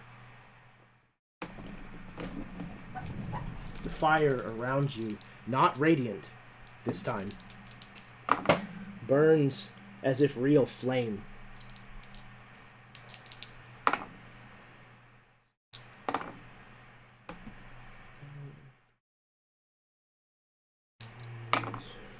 Ooh, okay.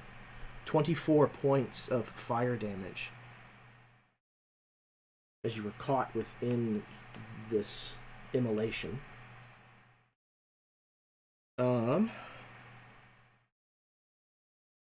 Okay. That was lair action, and we are now on to Ari's turn. Okay, so seeing what just happened to Tord has removed all doubts from Ari, and she is going to, from the shadows there where she was hiding, fire 2 arrows at the bishop. So, Okay. You would have advantage on this because you were hidden. Perfect. Do I get an advantage on both shots then for the turn? I believe that is the way that it works, yes. I think if you attack from stealth, you basically get the benefit for the round. Or at least that's how we're going to handle it. Okay, so the first one is a 21 to hit. That is a hit, yes. And I'm going to... the arrow as it shoots it kind of glows with that a misty moonlightness, because these are magical as soon as they are loosed. And I am going to use a key point to make it hurt even harder. So oh, and I forgot to mention it's even harder. A bonus action, I meant to say this previously, sorry, was my Kensei shot, so that make everything like basically aiming so they do more damage as well. D4. Okay. Okay, so the arrow is going to hit for 9, 12 plus 4. So 16 points, the first one. Is any of that magical. radiant? None of it's radiant, it's just magical. Okay. All right, so 16 points. And then, First arrow I got a pierces. Ooh. crit on the second arrow. Okay. All right.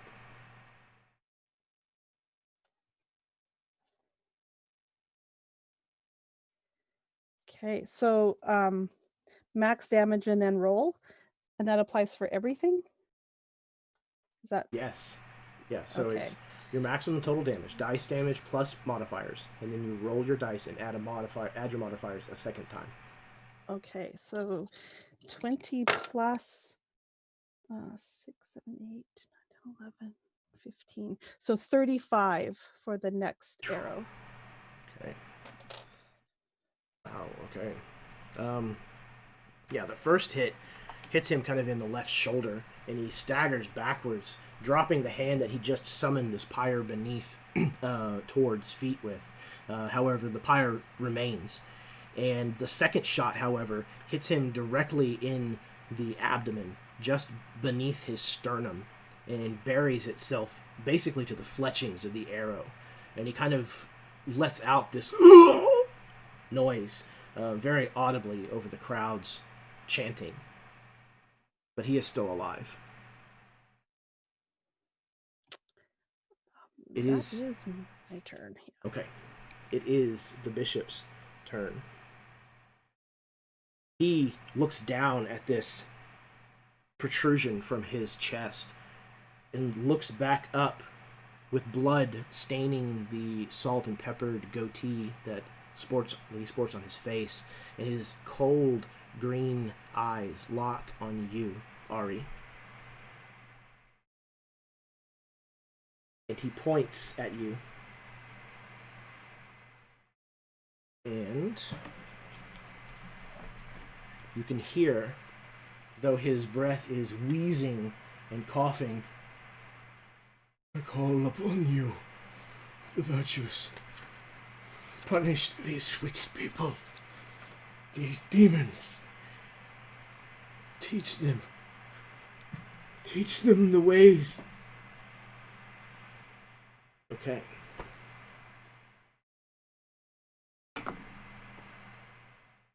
Ari, what is your AC? My AC is 17. Okay. This 23 is going to hit you. Yes, it is. All right. He points his hand towards you as he whispers this prayer from upon high, and almost instantly, Ari, the pain, the burning in your legs returns.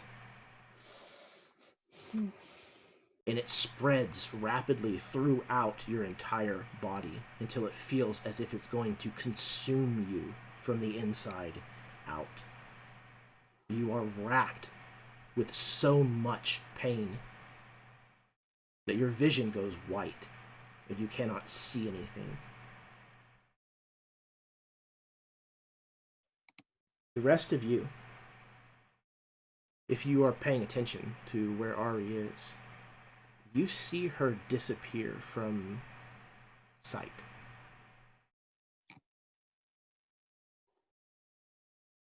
Eddard, it is your turn.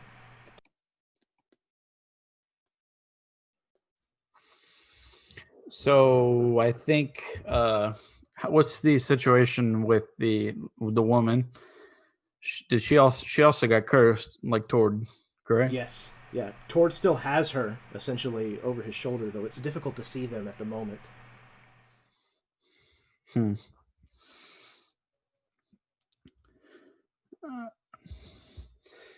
Eddard would look around. What's the situation with the buildings in the area? Like, I'm looking for a rooftop, like close. I'm trying to get her out of here. Yeah, absolutely. There's buildings that surround this. It's kind of a marketplace. People would normally set up shops and things. But there's also the church itself, the cathedral. If you wanted to go that direction, it's pretty high up. Okay, I'm not looking for too high. I'm looking for close because I'm not done here. I'm just trying to get her out of here. Okay. Close to yourself or close to her? Close to him, the bishop.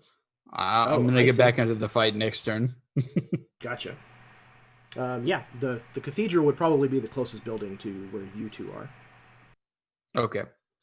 So if that's the case, with the latent purple magic energy still like coursing through Eddard and the fog surrounding him, he again turns to you, Tord, and he says, "I'll be right back."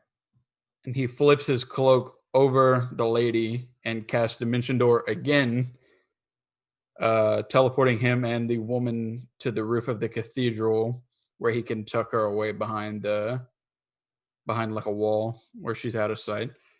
Just to clarify, you're going to have to step through the flames in order to get this over Tord and this woman.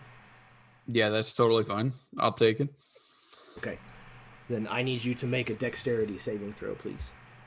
Yes. 23. Excellent.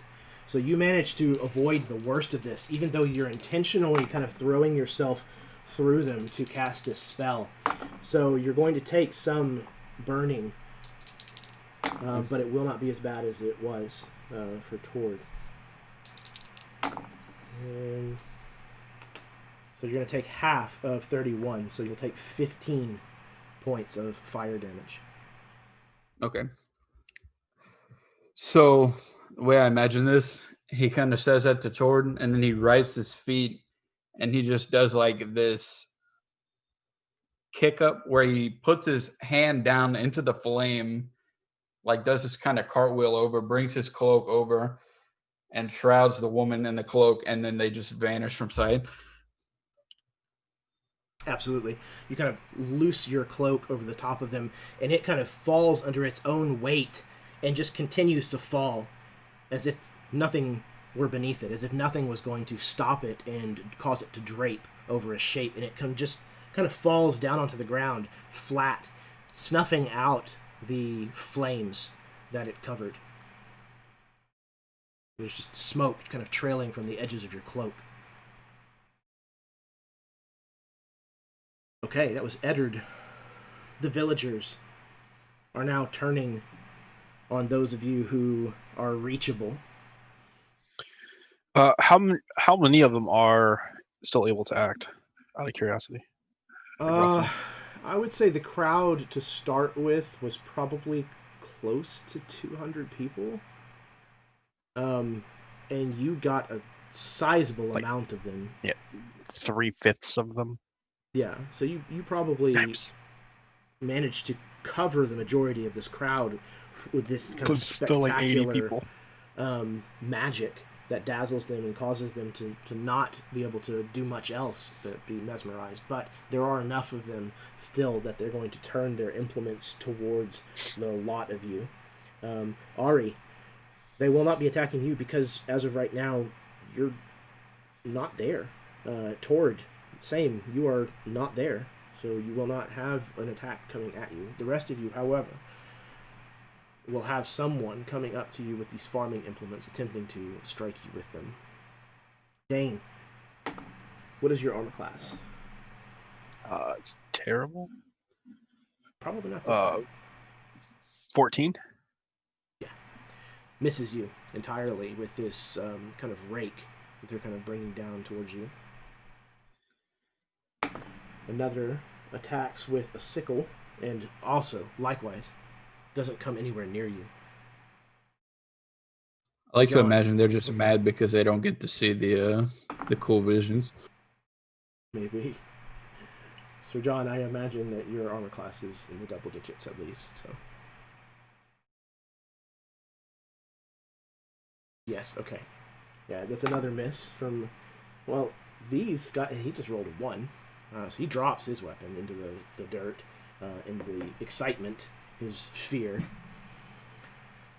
Tord, you're not there, so Eddard, they're trying to reach at you where you are on the stage with their kind of longer weapons. What is your armor class? Did I not make it up to the roof? Oh, you went with them. I teleported with, it was Excellent. me Okay. and the girl. And Tord stayed behind. Oh, Tord is only there. Okay. I can only take one with me. Gotcha. Sorry, I misunderstood that. All right. So you vamped out with the girl and the cloak. However, the flames did stay behind because they are tied specifically to Tord. So Tord, it's you that they are attacking. What is your armor class? Probably better than what I got. I don't think I have my shield because I was carrying the girl, so 17. 17. Yeah, not enough to hit you. And then one last attempt to attack you. You said 17? Correct. But then, yes, that does hit you. A blow that you probably would have normally been able to deflect with your shield. But I think in that moment, you kind of reflexively almost bring your arm up as if you would be deflecting the blow. But it gets through and scratches you for a single point of damage. Have at thee. So that's the villagers who are disorganized and panicking. They are freaking out that this is all erupted in front of them. This is not what they gathered here for. Black magic is being openly thrown around now by this group of strangers who has ridden into their otherwise increasingly safe town. They are so angry right now at you, but Sir John, it is now your turn to act. So I've got an extra attack and I've got an action surge. Like there's some things that I can do to do multiple things in a round. What I want to do is intimidate these people and cause them to rout and flee.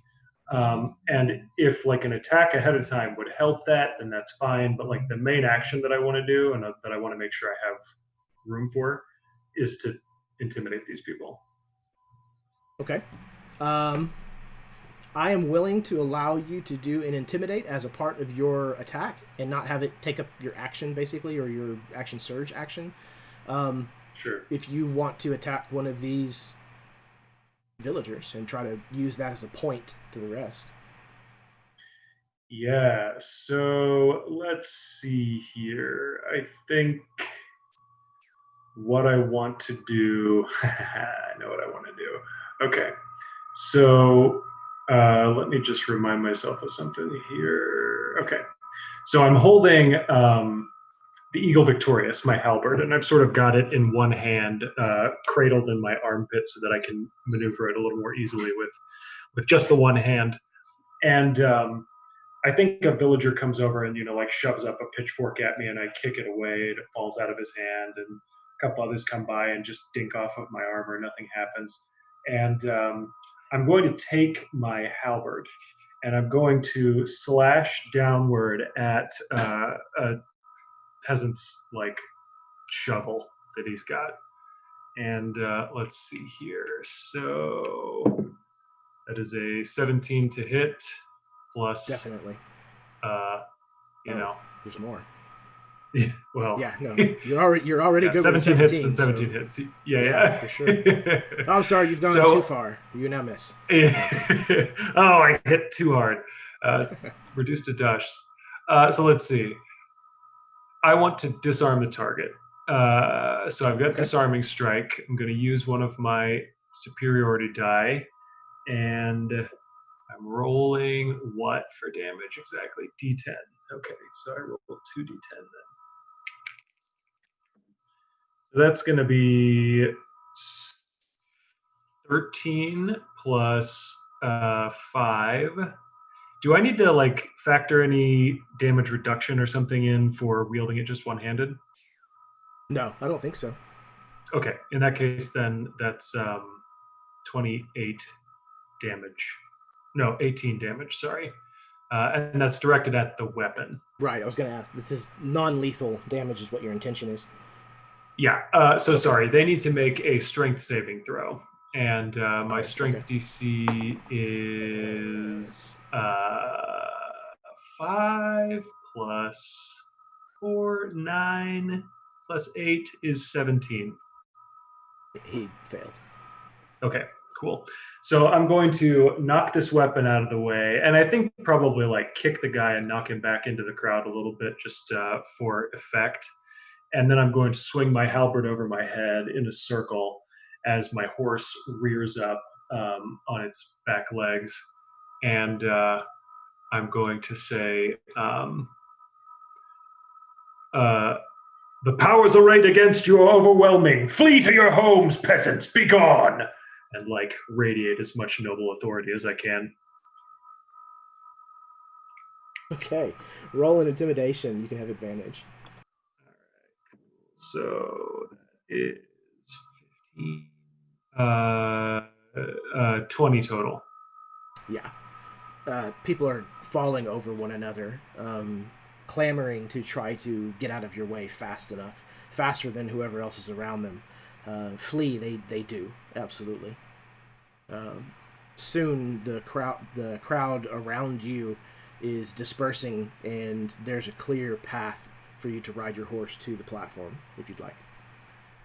Yeah, and so the fire is on the platform for sure. Is it out in the Yes. audience as well, or is it No, currently contained there? Currently, it is only around Tord. Okay, yeah, then I'm going to charge in there as fast as I can and get up next to Tord.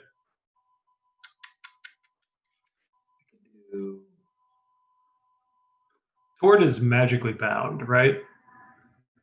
It's kind of hard to see him, but you haven't seen him move, and it does appear as if like his hands are kind of behind his back, as if he's tied to something. Okay, yeah, and when I get up closer, it doesn't look like anything is actually constraining him. He's just standing still in this fire. I mean, it looks like he has ropes binding his hands. If you look close enough, they're kind of transparent. They look like they're made of like radiant energy. But it's kind of hard to tell because it almost just looks like they're glowing from burning, from as being embers. But he appears to actually be atop a pile of wood that is burning, and this post that he's tied to. It just appears as if the wood has been made from the decking of this platform around him.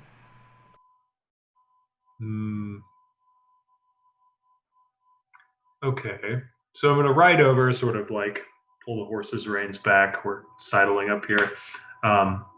Tord, we have to go. Come on. Tord, grab my hand. Yeah, I don't know if Tord would be, but a normal person's reaction in this situation they would be screaming in agony. So I'll leave the choice in the situation up to you, Baron. But you're feeling this pain, this burning. Realistically, yeah, I'm on fire right now. I guess. Yeah. I'm like 10 feet away from the edge. Yeah, that's fair. So it was like a 20 by 40 platform. Yeah, like more in the middle. I agree. And the bishop is like dead or dying or something, right? Arrow in the stomach. He's here. He's here. He is still here. He's alive. Out. He's alive. Yeah. Yep. Okay. I'm bound, I believe, and on fire. Yes. Mm-hmm. Yeah, you actually cannot move at the moment. Yeah. Okay. Then in that case, I want to. I think riding toward, I sidle up.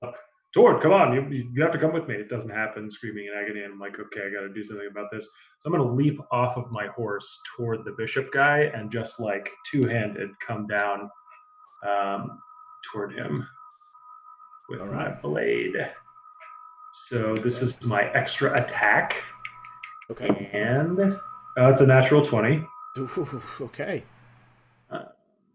So that is a total of 29 to hit. You'll hear in the background from somewhere as he like sails in front of the sun. And then is there something I want to do? Yeah, I'm going to do a precision and strike against the guy, an eagle's dive attack. Okay. So I'm coming in and I'm slashing down and then like shoving the blade up past his throat aiming for his jugular. And let's see. If this is a critical, do I need to roll damage? Yes. Like 2 dice? Or roll a double? How do you handle criticals again? Yeah, it's going to be your maximum dice damage plus all of your modifiers, and then you roll your dice and add your modifiers a second time. Cool. So 15 for sure, and then that's another 8, so 23. And then this is a precision strike, so I get to add the superiority die to the roll as well. That's another 3 damage, so 26 damage total. Oh, wait a second.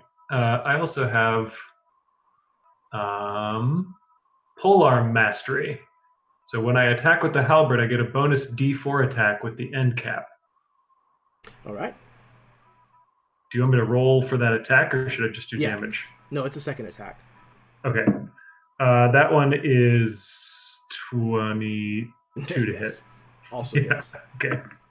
So then an additional 3 damage. So 29 damage total. You fly off of your horse, Sir John, sail across the sky towards this man and bring down your halberd against him in a fury. By the end of it, you strike with this pommel.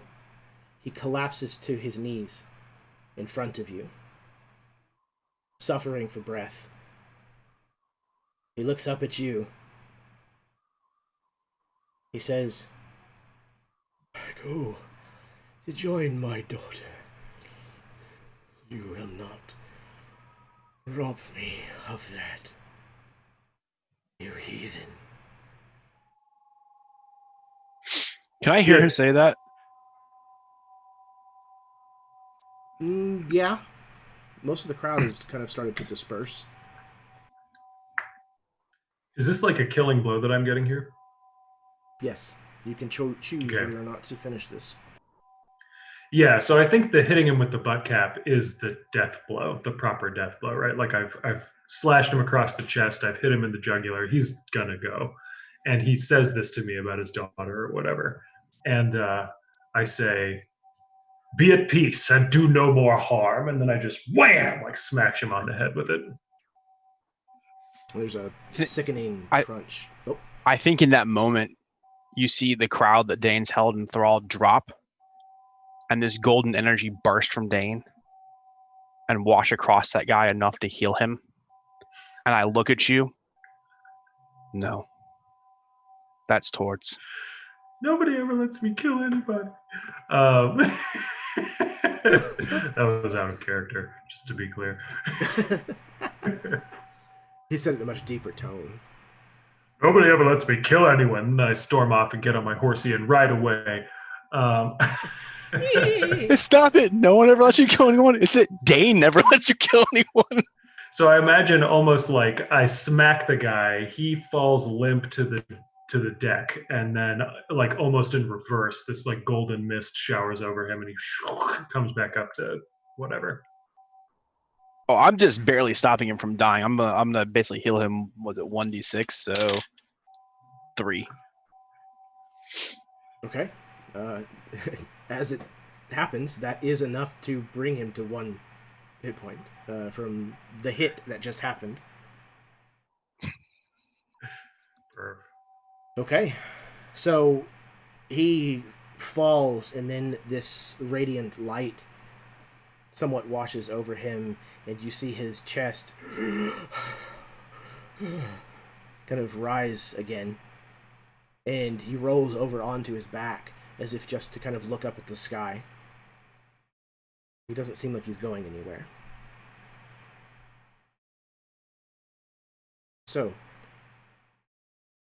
in the next moments after this happened, the fire that was consuming Tord dwindles into nothing and goes away. Tord, you're free. You're no longer bound. The magic has no longer got a hold of you. Likewise, Ari, you return from this place of pure agony that you were sent back to the now, the present. However, the journey that you took, the infinity that you felt as if you were stuck there, you take 52 points of psychic damage.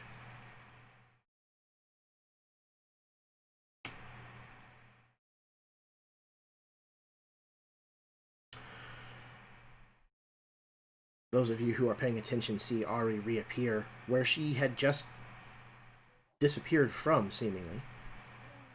And I don't imagine that she's standing for very long. Oh no, she's gonna collapse in a gibbering heap at this point. She's still alive, but barely. So Ari collapses, but so too has this bishop on the stage. The town has disappeared, though you're pretty certain that they haven't gone terribly far.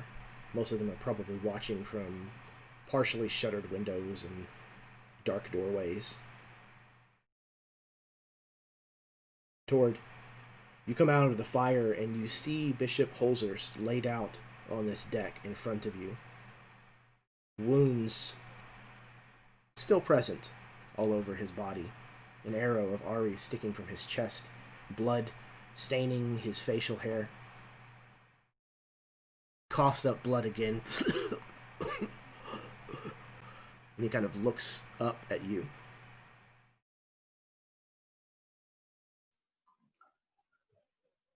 Sir John, I will let you decide this man's execution, but I must speak with him first.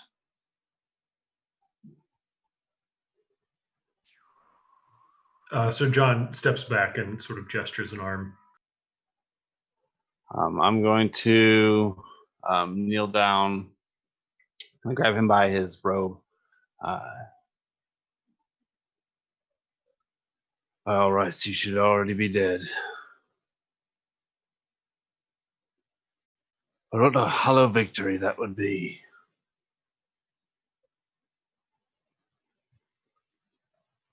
If it wasn't for you, I might still be here, living a life much differently.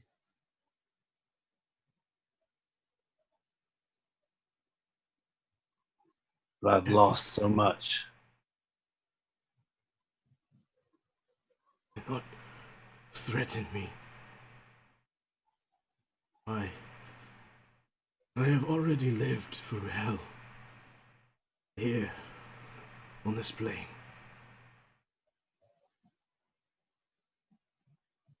Do your worst to me, and let it be done.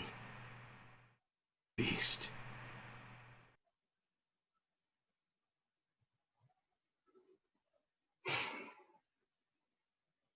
Very well.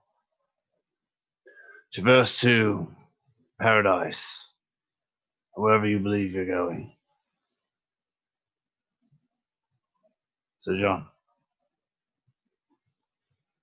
I'm going to stand and leave the stage. Lord, as you do so, you spot something on the bishop's wrist. The bracelet. It's not odd. Many priests wear jewelry, fine jewelry, such as this, made of gold. But this is dainty looking. It looks like women's jewelry. And this gold has been singed.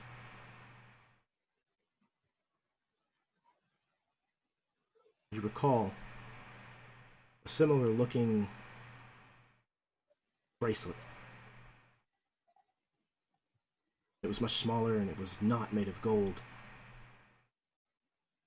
The wrist that it was wound around was that of the doll that you burned in the hearth of an inn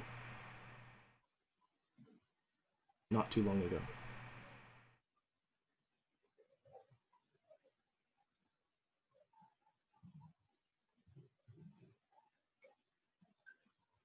Uh,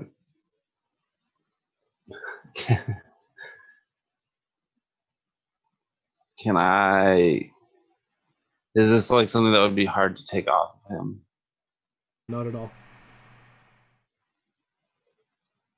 I'm gonna take it. You do so. He seems to try to fight you with the little bit of last life that I'll he cut his has. hand off. I don't give a shit about this guy. Screw this guy. He screams in agony, though it quickly dies into a whimper, as he just cannot summon the energy to keep it up. I'll look at him and say, Experience hell and whatnot already, right? Say so bad.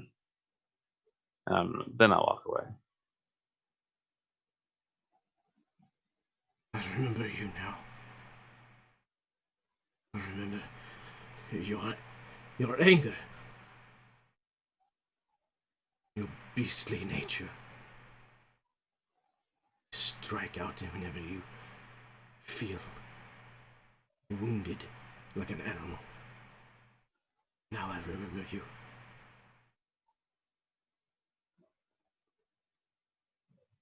You too lost someone.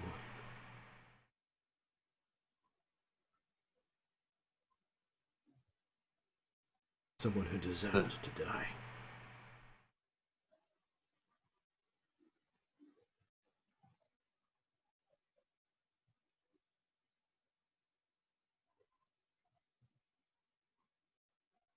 I forgive you for what you've done to me.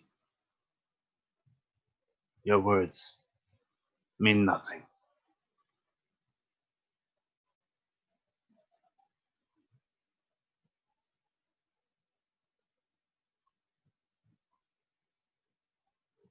He rolls back onto his back again, staring up at the sky with resignation.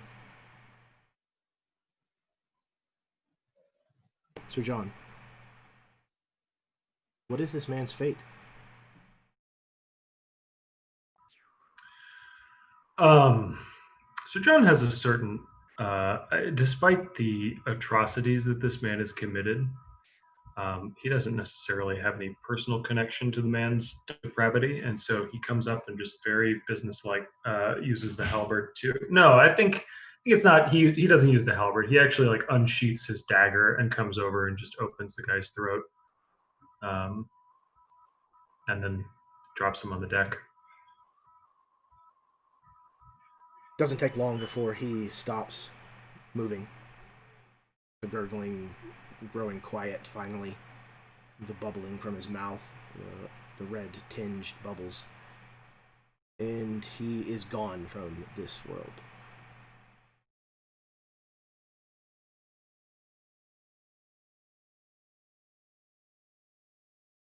What happens next?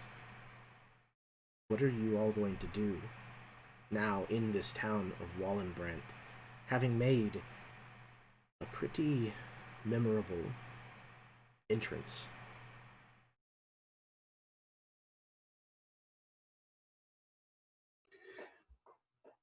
What's the situation with the woman? Is she okay? Like, you said she was emaciated. Is she like overly wounded or? Yes. Yeah, she's been beaten up pretty bad. Treated pretty poorly. Okay. Eder doesn't do this often, so it's probably not his place, but he will try to do first aid to, mend some of the wounds, give her some water, all that good stuff. He's just trying to put her in a better state. Okay. You do so. Go ahead. Is she like, is she stable? Can she talk? Somewhat, yes.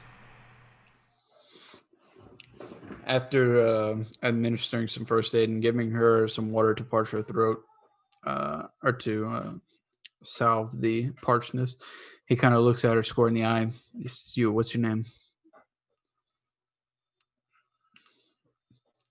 Yes, I see you flipping through the notes. My name is Lorna. Lorna Halstead. Is she Angorian or is she a humanoid? Just a human? She's human. Okay. Lorna. My name is Eddard. How are you feeling? Can you ride? Yes. Yes, I can ride. So his next move is to get us down from the cathedral. He is going to hand over the reins of his horse to Lorna. He says, look at me. I have a barony west of here. Ride. Don't stop if you don't have to. Raise and flail. Ride to Elin. Tell them Eddard. He almost says Eddard Bainson. Tell them Lord Pendrake sent you. You can tell that the information that she was just saved by a lord does resonate with her. However, she's so exhausted and in shock, honestly, that Right. it doesn't seem to completely fill her with the kind of behavior that it normally fills people with. Right. He gets that. She just seems grateful at the moment that she's out of this situation that she did not think that she was going to make it out of. And she starts to kind of pull the horse's reins around to leave, and she stops and kind of looks back at you, and she says, thank you. You should know, the bishop, he was wrong in what he did, but he had his reasons. His suspicions of black magic, I don't think that they were far from the truth. Listen, we all have our reasons, and we all do what we must. He hands over a water skin. Now ride. You should be on your way. Sir John says, hold on a moment. And he walks over to the woman, and he's got a not Lady Laudine's kerchief. He's got his own kerchiefs as well, of course. And he pulls one out and he says, as you head back to the road, you will pass an encampment. If you stop there and you wave this kerchief, tell them I sent you, Sir John Lightonor, and ask Michael to accompany you. He's not a properly trained soldier, but he can hold his own on the road, and he will protect you. Thank you, Sir John. She likewise thanks you, and will turn and ride.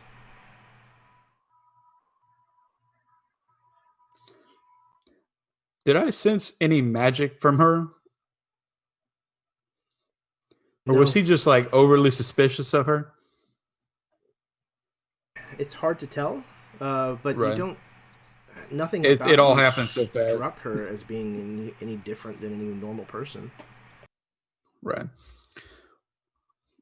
Well, certainly this noble deed will see her well to Elin, and she can join our merry band of misfits, as they like to call it.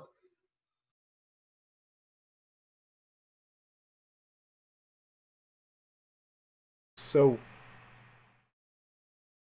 other than this woman being saved, rescued, and put on her way, hopefully to a better outcome than she was slated for, what else is happening? What are the rest of you doing in the aftermath of this moment?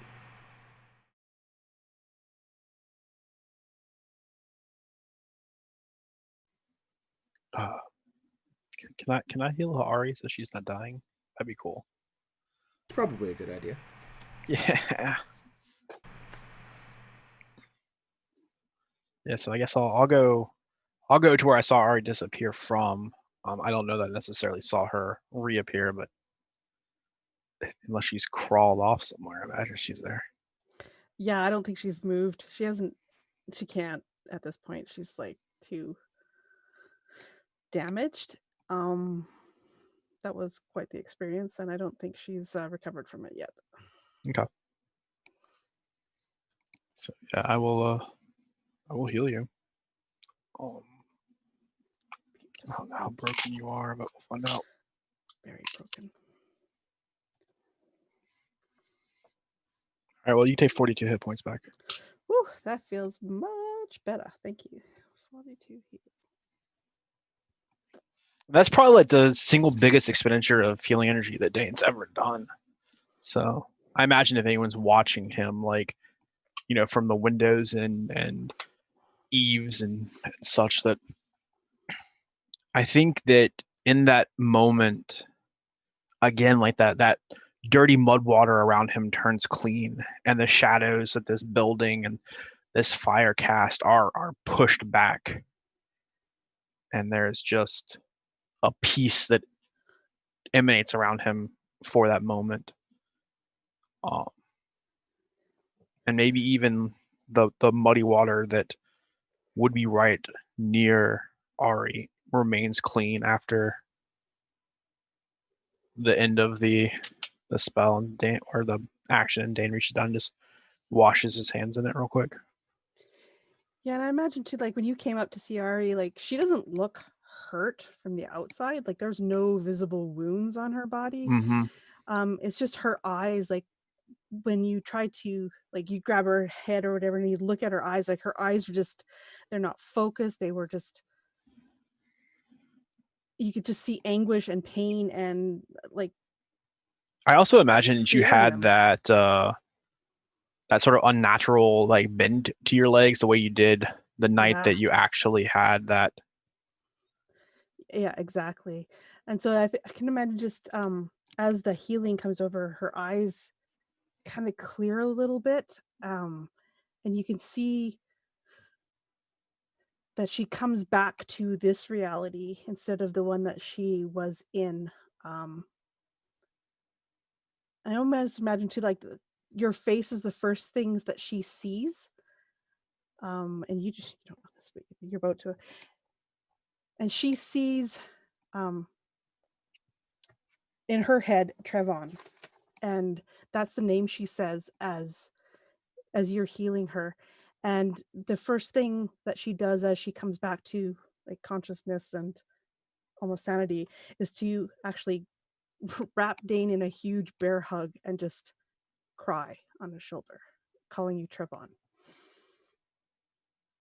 Well, I'll correct you later.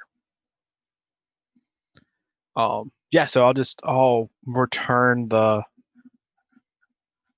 hug, and I lean against your head, and quietly I say, see, you can always come back to camp.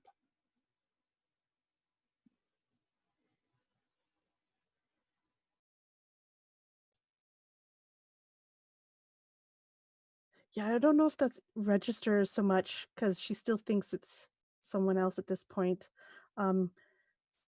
But maybe that's the words that eventually they do get through, and she realizes, oh, Dane, oh, I'm so sorry. And she kind of pushes you away, maybe a little bit more forcefully than she meant to.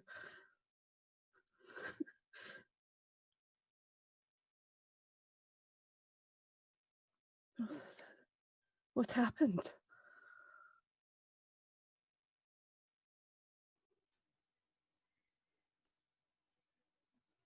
I don't know. Is it over?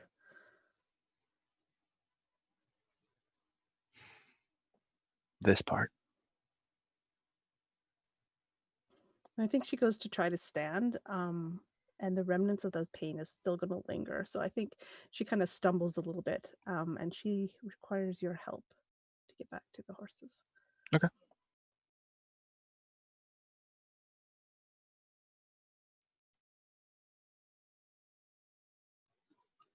Standing a small distance away from the platform, Tord has kind of posted himself maybe against like a hitching post or something for horses. hoping to catch Sir John as he passes by. Yeah. Sir John is probably leading his horse at this point, checking feet or whatever they're called on a horse. Hooves, that's it. Yeah, and probably notices Sir Tord sort of conspicuously looking at him. So Tord, you were constricted by magic back there? I'm not sure exactly what happened. I know better now what my wife felt when she died. And that's harsh. I'm truly sorry to hear it. It was relieving. Rotting to face my demons was the most terrifying thing I've ever done. And I had to do it for the second time. Because I didn't do it right the first time.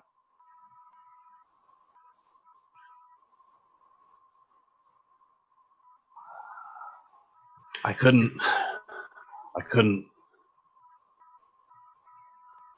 kill him. Don't worry. And Sir John pauses, and instead of saying, don't worry about not killing the guy, he says, when you charged forward into danger to rescue that woman, I saw nothing of the fear you describe now. I saw only action. That is the mark of a true knight.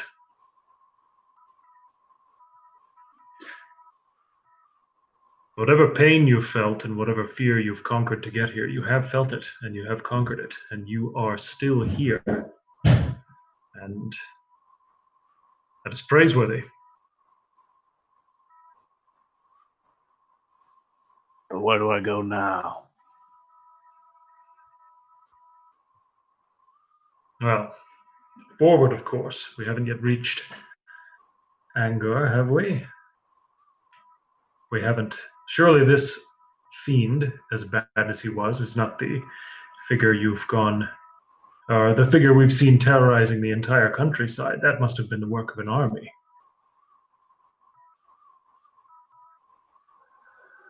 But an army can follow one man.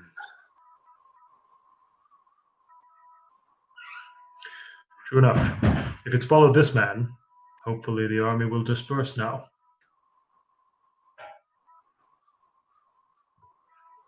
Thank you, Sir John. For what? For teaching me how to be a knight. Well, I am a pretty good one, aren't I? Sort of stretch my arm. Damn fine. Dane turned out all right anyway. Surely I'm not a complete failure. Tord will kind of nod and a slight smirk. And he's going to turn to try and find his horse and regroup with everyone.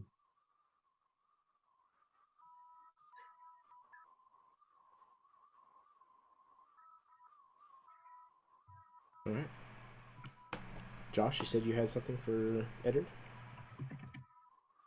Yes, the last thing he's going to do is expend a third level spell slot to let Sir Thomas know to be expecting a Lorna Halstead. He'll just give like a brief description of how she looks. Okay, yeah, and after just a moment or two, there's a reply that essentially confirms that he got the message, says he understands, and he will be awaiting. Good luck in your continued endeavors. Also, we never got into it, but I did use send a message to Reagan. Did she ever respond? Or did she like say anything where they mention, other than a confirmation that she got the message? I think she obviously would have confirmed that she got the message to you, but I don't know if there was anything that she would have said. Scrolling back up to try to.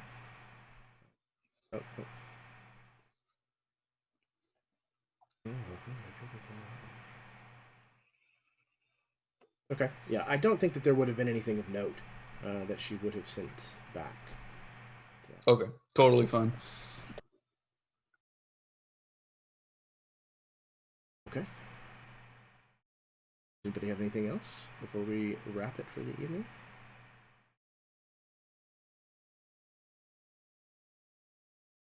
Okay. So that is where we are going to end session 24, Witch Hunt. Thank you guys. They were awesome. Every time that we sit down to play, you guys just take everything that is thrown at you in stride, and you easily build onto it and make it better and better and better and better. These moments hit really, really, really well because you guys are so accepting and gifted at adapting. So thank you. I'm going to pass things back over to my players so that they can do any kind of outros, plug anything else that they would like to plug, whatever have you, say any kind of salutations that they'd like, and then we're going to call it an evening. So we'll go in reverse order, and we will start with Baron. Hey everybody, I'm Baron. I play Masaka Tord. That was intense. Fuck that dude. And you guys, we've made it through another year of this campaign, and I am eternally grateful for you. I didn't get to say it at Thanksgiving because we had to opt out, but that transcends now into the holiday season. I'm thankful and grateful for you all. Thank you for having me, and I will see you guys next year. Excellent. Yeah, absolutely, man. And again, every single one of you is just, every time we sit down to play, having these characters immediately come back to life as you guys open your mouths for the first time during the session. It's awesome to see. They're all so real in my mind, and when you guys step back into their shoes again, it's just so much fun to interact with. So thank you. Next up we have Karen. Oh, I'm going to echo the thought that wow, that was intense. That was a legit fast roller coaster ride from beginning to end, like super exciting, super highs and lows, and yeah, wow. I'm so excited to to play this again in January. I cannot wait. And yeah, happy holidays to everyone until we see you again. Absolutely. And I warned you to be in a good headspace for this game because Ari was going to take a hit. When you said that, I was like, why? What's wrong? Have I been really depressed lately? I'm like, I'm good. No. It did not occur to me you meant for Ari. You might be now. No, I'm kidding. Yeah. But yeah, it's one of the great things is about, again, you guys take all of this punishment, sometimes willingly, and instead of complaining about it or wishing that it hadn't happened, you guys mold it into the foundation, the clay of your characters in such a fantastic way that it shapes them and it changes them for everything that you do with them in the future from that point. And it's awesome. I love it. All right, next up we have, God damn it, I almost called you Eddard. Josh, every time, man. I think he meant to say Dane. Whatever. However, that guy. Hey, you. Nah, I'm Josh. I played Eddard Dainton Pendrake tonight. Had a great time. Had a blast got to hit some story beats for my buddy Baron over there since I ruined his chance way back in about session 3 or 4. So glad we could get to that. Had a great time tonight. Always a pleasure with y'all. Thank you, Jeremy, for hosting this game. Not too much to plug as the year ends. I believe Jeremy has my Twitch stream in the description. If you want to find my music anywhere, you just search that Lovers Take Sleep, no spaces. Thanks to everybody for watching, tuning in now or tuning in later. And I hope you all have a great holiday season. You get everything you want for the holidays. And thank you very much. Here, I will second that once again. I think I have the description to it in, or the link to it in the description. If not, I will check once I have finished running the game, and if I don't, then I'll add it then. So thank you. Yeah, Josh. It's awesome.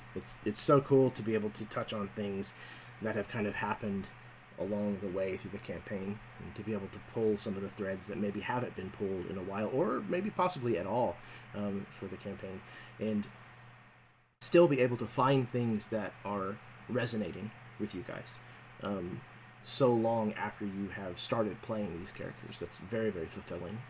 So I just know that there are things that happened way back then that are still awaiting right around the corner in later sessions. I know they're coming, so it's always a blast. Always a surprise, too. Good. I'm glad. Very, very happy to hear that. Because, I'm sure there's going to be more pain. Pain rhymes with Dane. Dane? Steve? What's up, buddy? It's your turn. I'm the other Dane. Great. It's a great session. I am curious why we're the only two names to get mixed up. It's because we're both just so incredible. That's what I'm gonna go with. Yeah. No, it's great. I do love how everything builds on everything. I also, what other psychotic group of individuals can you get together, tell them to be prepared for the most horrible thing, and they spend the first hour and a half riffing with each other to the point that it's almost impossible to keep a straight face, and at times was impossible. Like that's amazing, right? And then for that switch to be flipped and just be able to go right back into it is pretty incredible.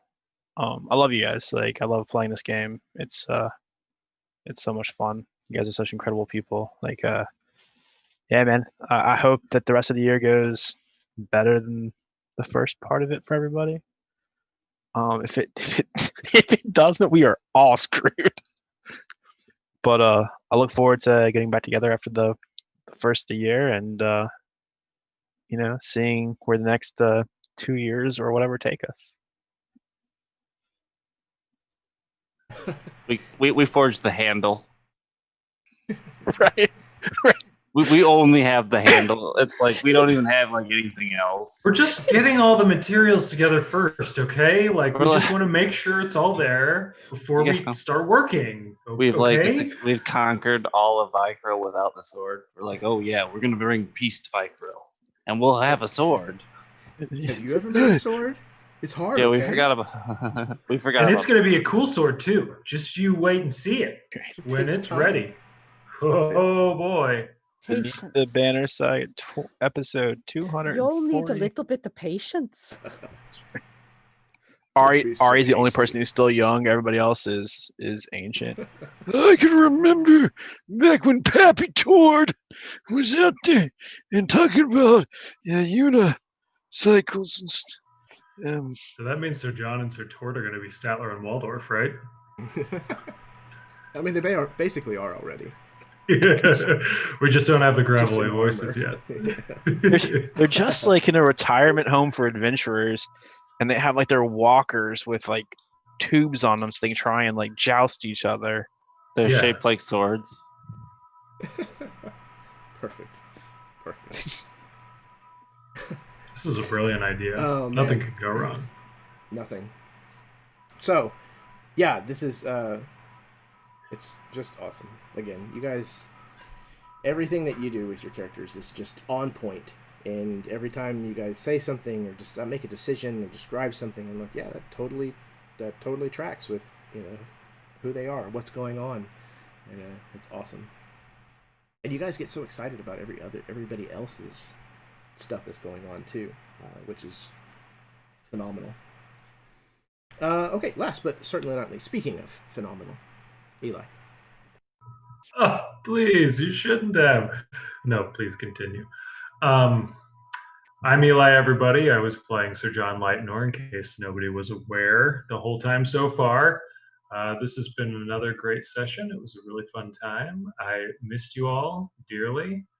It would have been lovely to play in November, but things happen. It's good to see you all now, and I'll see you next year. Unlike Tord and Sir John, that never gets old. I'm lying.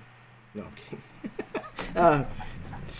So, yeah, last session for the year, man. Well, again, I know not everybody celebrates, but for people who do, I really, truly do hope that you have a happy holiday. Merry Christmas, whatever name you go by for it.